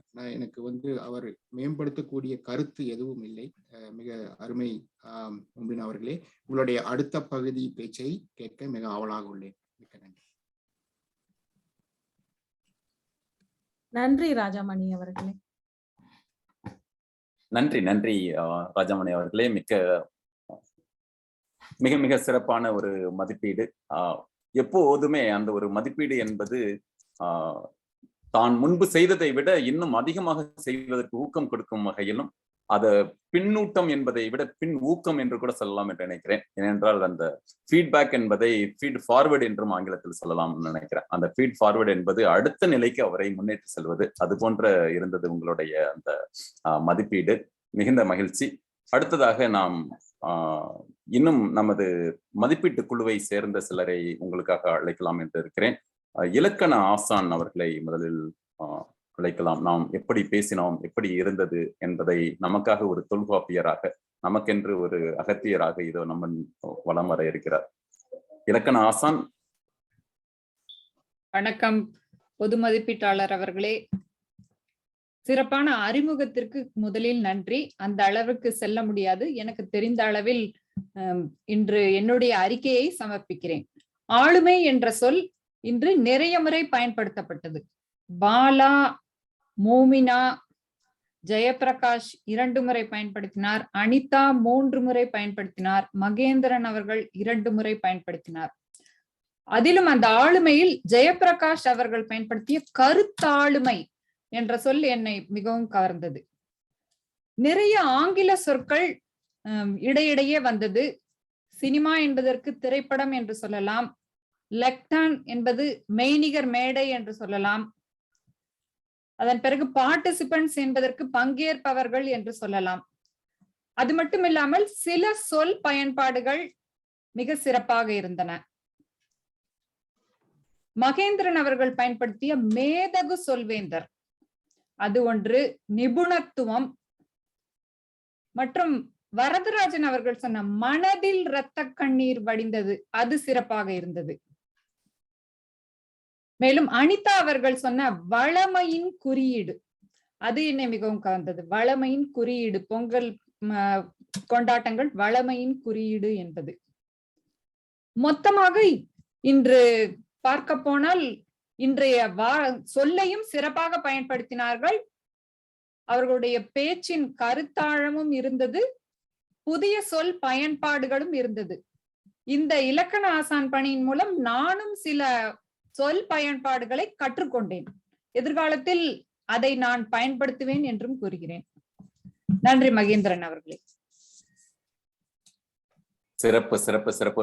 நான் முன்பே கூறியது போல எந்த அளவுக்கு தனது கவனத்தின் மீதான கவனத்தை வைத்திருக்கிறார்கள். நாம் ஒரு சொல் இங்கு எல்லோரும் அதை பயன்படுத்தலாம் என்று உரைக்கப்படுகிறது.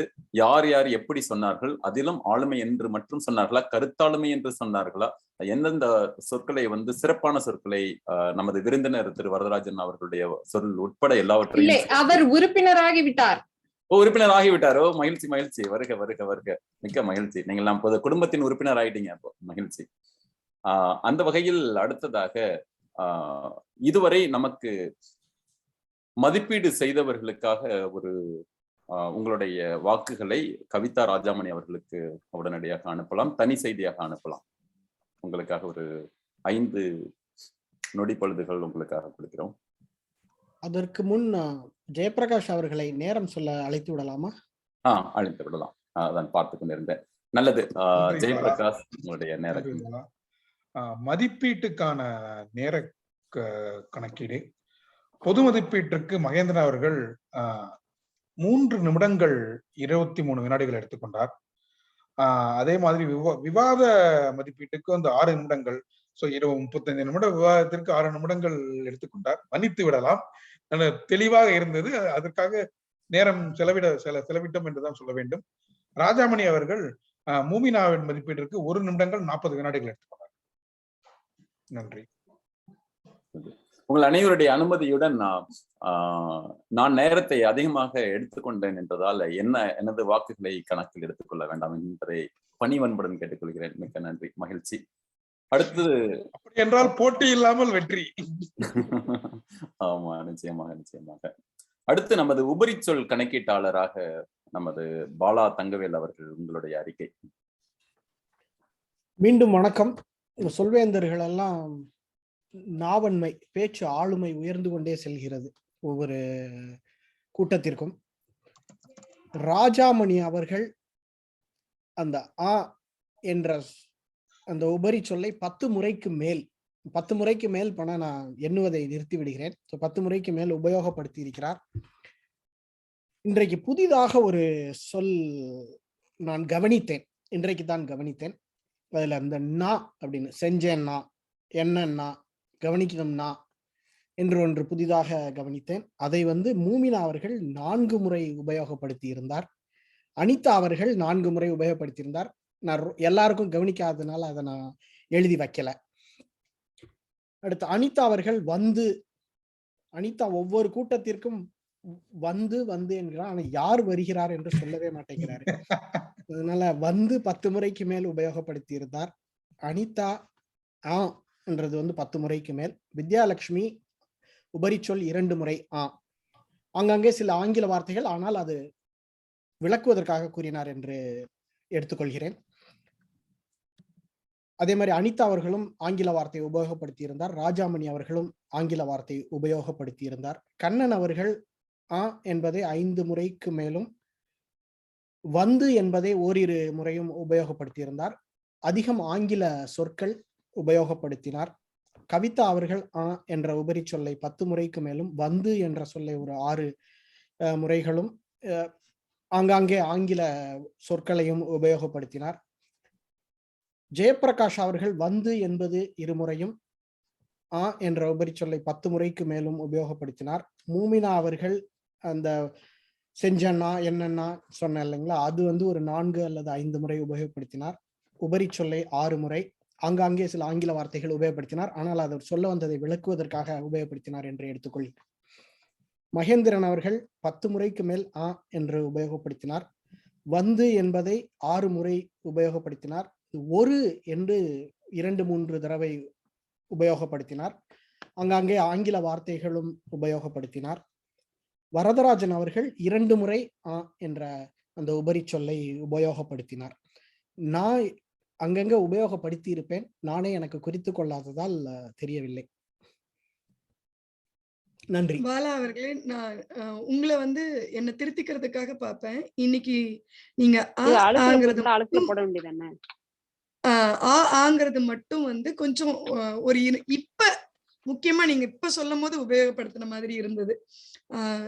முன்னாடி இப்ப நான் எப்படி பேசும்போது கேப் விட்ட மாதிரி அதை நினைவுபடுத்துறதுக்கு நீங்க சொல்ற மாதிரி இருந்தது. ஆனா ஆரம்பிக்கும் போது உங்ககிட்ட அந்த இது இல்ல. நீங்க இன்னைக்கு பேசுனீங்க இல்லையா, கண்ணன் கூட பேசும்போது அந்த இது இல்ல. ஆனா இப்ப இருந்தது. நன்றி. மகேந்திரன். மிக்க நன்றி திரு பாலா. எப்போதும் போலவே நமது இலக்கண ஆசான் தன்னுடைய மிக அருமையான ஒரு பணியை செவ்வனே நடத்தினார் அப்படின்னு தான் சொல்லணும். ஒரே ஒரு சின்ன ஒரு கருத்து சொல்லணும் அப்படின்னா, அந்த உபயோகம் என்பதுக்கு பதிலாக பயன்படுத்தின்னு கூட சொல்லலாம் அப்படின்னு நான் நினைக்கிறேன். என்பது என்னன்னு பார்த்துட்டு அதை எடுத்து சொல்றேன். மற்றபடி சிறப்பு. நல்லது. ஜெனிதா அவர்களே, நீங்க வந்து உங்களுடைய ஒளி குறைத்துக் கொள்ளலாம். மிக்க நன்றி, மகிழ்ச்சி. கிட்டத்தட்ட நம்ம அனைவருமே நமது மதிப்பீட்டு குழுவில் இருந்து தமது பணிகளை மிக சிறப்பாக செய்திருக்கிறார்கள். அவர்கள் ஒவ்வொருவருக்கும் நன்றி. இப்போது நான் எனது பொது மதிப்பீடை சொல்கிறேன். கூட்டம் சரியான நேரத்தில் தொடங்கியது. அது நம்முடைய பொது மதிப்பீட்டுக்கு என்று சில வரைமுறைகள் இருக்கின்றது. அதிலிருந்து சிலவற்றை பகிர்கிறேன். கூட்டம் சரியான நேரத்தில் ஆரம்பித்து சரியான நேரத்தில் நடப்பது ஒவ்வொருவருக்கும் அந்த ஒரு கால் டு ஆர்டர் என்று சொல்வார்கள் ஆங்கிலத்தில். அதை அடுத்தடுத்த பணிக்கு தயாராக அடுத்தடுத்த பகுதிக்கு வந்து உள்ளே நுழைவது, அது எல்லாமே சிறப்பாக நடந்து கொண்டிருக்கிறது. நிச்சயமாக அந்த கூட்டம் சரியான நேரத்திலும் நிறைவரும் என்ற நம்பிக்கை இருக்கிறது. அதே போல இங்கு வந்து விருந்தினர்கள் வரவேற்கப்படுகிறார்கள். நமது வித்யாலட்சுமி அவர்கள் எப்போதும் போலவே மிகுந்த ஒரு விருந்தோம்பல் உணர்வுடன் நமது விருந்தினரை வந்து வரவேற்றார். அவரை பற்றி அறிமுகப்படுத்த சொன்னார். அது சிறப்பு. அப்புறம் அந்த ஒரு கூட்டம் வந்து எந்த ஒரு தொய்வும் இல்லாமல் அப்படியே ஒரு தொடர்ந்த அந்த ஒரு நல்ல ஒரு நதியின் போக்கு போல வந்து தொடர்ந்து போயிட்டு இருக்கு. அதுவும் கூட மிக சிறப்பு. இன்று நம்முடைய அந்த உபரிச்சொல் கணக்கீட்டில் வந்து நே என்கின்ற சொல்ல வந்து அதை வந்து கொண்டு வந்தார். அது ஒரு சிறப்பு. இது ஒவ்வொரு மொழிக்கும் என்று சில நம்முடைய வட்டார வழக்கில் இருந்து சரி பற்ற வழக்கில் இருக்கு. அது போன்ற நமக்கான ஒரு புதிய இன்னோவேஷன் அப்படின்னு சொல்றது போல ஒரு புது உத்திகளை நம்ம வந்து கையாள வேண்டும். அது பாலா சிறப்பாக செய்தார். அவருக்கு மீண்டும் சிறப்பு பாராட்டுகள்.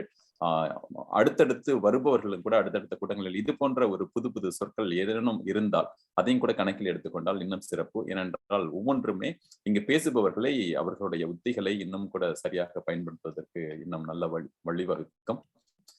பேச்சாளர்கள் மிக மிக சிறப்பு. ஒரே பேச்சில் நமக்கு 4 பேச்சாளர்கள் கிடைத்தார்கள். அது இன்னும் கூட ஒரு போனஸ் என்றது மாதிரி நமக்கு மிகுந்த சிறப்பாக இருந்தது. அது மட்டும் இல்லாமல் ஏறத்தாழ அனைவருமே பேசுவதற்கான வாய்ப்பு வழங்கப்பட்டது. அது நம்முடைய அந்த டேபிள் டாபிக்ஸ்லும் கூட மிக அருமையாக அதை தமது சிறப்பான ஒரு ஆளுமையுடன் அவர் செய்தார். அதற்கு மிக சிறப்பான ஒரு நன்றி. இன்னொன்று வந்து எந்த ஒரு டேபிள் டாபிக்ஸ் ஒரு தீம் பேஸ்டா இருக்கிறது எப்பயுமே வந்து சிறப்பு. அந்த வகையில இன்று ஒரு தீம் பேஸ்டா இருந்தது சிறப்பு. ஏதோ ஒரு ரேண்டமா அப்படி இல்லாம ஒவ்வொன்றோடும் தொடர்பு இருந்தது. அதுதான் இன்னும் கூட சிறப்பு. அதே போல நம்முடைய அந்த மதிப்பீட்டாளர்கள் ஒவ்வொருவரும் நல்ல சொல்லும் பொழுது அது ரொம்ப ரொம்ப ரொம்ப ஒரு நேர்மறை தன்மையோட, அதே சமயம் அடுத்த கட்ட ஆக்கப்பூர்வமான ஒரு வளர்ச்சியை நோக்கிய ஒரு நிலையோட ஒவ்வொருவரும் வந்து சொன்னார்கள். முக்கியமா நம்முடைய அது ஏன்னா ஒரு சொல் என்னன்னா உபரி சொல் கணக்கீட்டாளரோட வேலை கொஞ்சம் கடினமானது. ஏன்னா நேரடியா அவர்கள் இருப்பதாக கண்ணாடி போல காட்ட வேண்டும். அப்போ இத்தனை சொன்னீங்க, இத்தனை இது சொன்னீங்க அப்படிங்கிறத. ஆனா அதை வந்து அவர்களுக்கு வலிக்காமல் அதே சமயம் ஒரு பொறுப்புணர்வை உணரும் விதமாக சொன்னது சிறப்பு. அதற்காகவும் பாலாவுக்கு மீண்டும் கூட ஒரு பாராட்டு சொல்றேன்.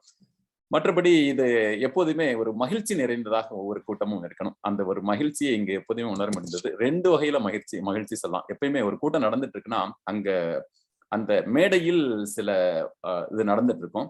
அப்புறம் அந்த பேக் சேனல் அப்படின்னு சொல்ற மாதிரி அது கீழே உள்ளவர்கள் எல்லாம் அப்படி கொஞ்சம் பேசிக்கிட்டு அப்படி இப்படி பண்ற மாதிரி நம்முடைய அந்த சாட்ல எல்லாம் கூட கொஞ்சம் ஓடிட்டு இருந்தது. அது மாதிரியான ஒரு சில பகிர்வுகள் அது மாதிரி 2மே சரியாக நடந்தது. அந்த ஒரு மகிழ்ச்சி என்பது எப்போதுமே இட்ஸ் லைக் ஒரு ஒரு வாகனம் ஓடுவதற்கு அதுல வந்து ஒரு கிரீஸ் இருக்கணும், ஆயில் இருக்கணும்னு சொல்லுவாங்க. அது மாதிரி அது வந்து மிக சிறப்பு. அது மட்டும் இல்லாமல் நகைச்சுவைக்கென்று தனி பகுதி இருக்கிறது. நிறைய கூட்டங்களில் அது மாதிரி இருப்பதில்லை. அதாவது மற்ற டோஸ்ட் மாஸ்டர் கூட்டங்களில் இதை சிறப்பாக தொடர்ந்து அதை வைத்துக் கொண்டிருப்பது சிறப்பு. அதையும் நம்ம மூமினா அவர்கள் ஆரம்பத்தில் சொல்லும் பொழுதே வந்து ஒரு இது சொன்னாங்க. நான் சொல்ல போறது ஜோக்கு தான், ஓகேவா, சிரிக்கணும் அப்படின்னு சொல்லிட்டு அவர் கண்டிஷன் போட்டு அதுக்கு மேலதான் சொல்ல ஆரம்பிச்சாங்க. அது மாதிரி ஒவ்வொன்றுமே வந்து சிறப்பு. அஸ் ஆல்வேஸ் நம்மளுடைய, நான் எப்போதுமே சொல்வது போல, நமது ஆபீசர்ஸ், இங்க உள்ளவர்கள் எல்லாருமே நமது பெருமிதங்கள். நம்ம ஒவ்வொருவரும் மிகச் சிறப்பான உங்களுடைய பணிகளை செய்து கொண்டிருக்கிறீர்கள் ஆரம்பத்திலிருந்து. அதனால அவர்கள் ஒவ்வொருவருக்கும் பாராட்டுகள். அதனால இந்த business aspect of meeting also is really really good. So இத்துடன் நமது இந்த ஒரு மேடையை நமது சங்க தலைவி வித்யாலட்சுமி அவர்களிடம் ஒப்படைக்கிறோம். நன்றி. அதற்கு முன்பே வாக்குகள் வெற்றி கோப்பை கணக்கீட்டாளர் அவர்களுடைய முடிவுகளை சொல்லிவிட்டால் பிறகு நான் எடுத்துக்கொள்வேன் மெய்நிகர் மேடையை. இன்னொரு விருந்தினர் கூட இருக்கிறார் போல. ஜெனிதா உங்களை அறிமுகப்படுத்திக்கிறீங்களா? ஜெனிதா தான் சொன்னாங்கன்னு நினைக்கிறேன் இல்லைங்களா? இதுல சிகாகோல இருந்து இல்ல, அவங்க வந்து வந்து போய் கொண்டிருந்தார்கள், அதனால் தெரியும். ஓகே. அண்ட் மித்துல் வாசன் அவர் அறிமுகப்படுத்திட்டார். போன வாரம் போன கூட்டத்திற்கு வந்தவர் தான் வாசன் பொன்னுசாமி. நாம் கடைசியா கருத்து கேட்போம். கவிதா, நீங்க வெற்றி கோப்பை முடிவுகள் சொல்லிடுங்க. வணக்கம், அவையோருக்கு வணக்கம். தயாரிப்பு பேச்சில் அதிக வாக்குகளை பெற்று இன்று வெற்றி பெறுபவர் கண்ணன் சங்கரா அவர்கள். மேஜை பேச்சுகளில் அதிக வாக்குகளை பெற்று வரதராஜன்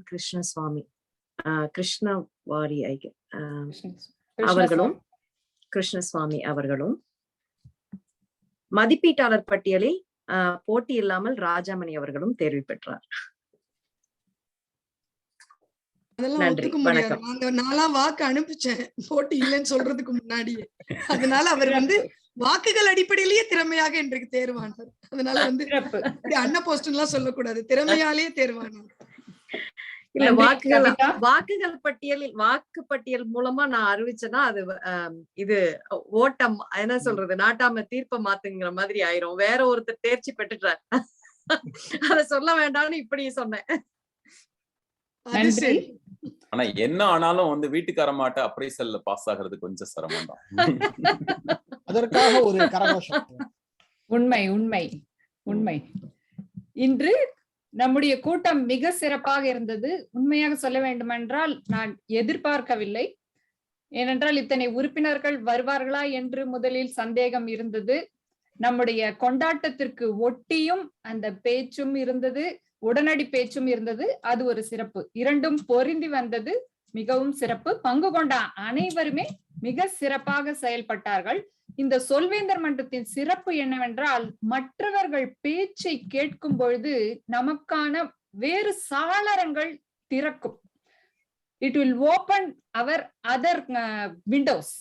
அது மிகவும் முக்கியம். நான் மட்டும்தான் பேச வேண்டும் என்று இல்லாமல் மற்றவர்கள் பேசுவதை எந்த அளவிற்கு கேட்கிறோமோ அந்த அளவிற்கு நம்முடைய மூளையினுடைய பிற சாளரங்கள் திறக்கும் என்று ஒரு கருத்து இருக்கின்றது. இத்துடன் இந்த கூட்டத்தை முடித்துக் கொள்வதற்கு முன்பாக நம்முடைய வாசன் பொன்னுசாமி விருந்தினர் அவருடைய கருத்தை கேட்டு விடுவோம்.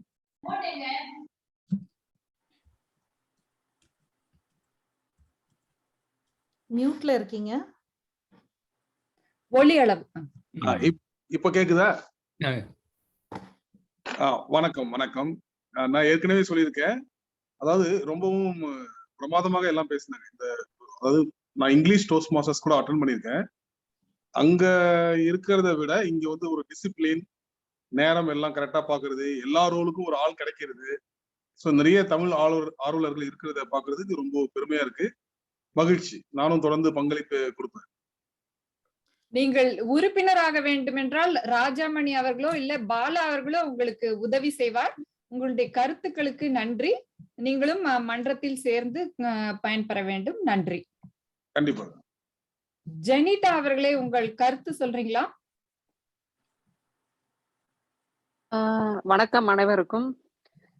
நான் இடையில பகுதி நேரத்தில் தான் கொஞ்சம் கனெக்ட் ஆனேன்.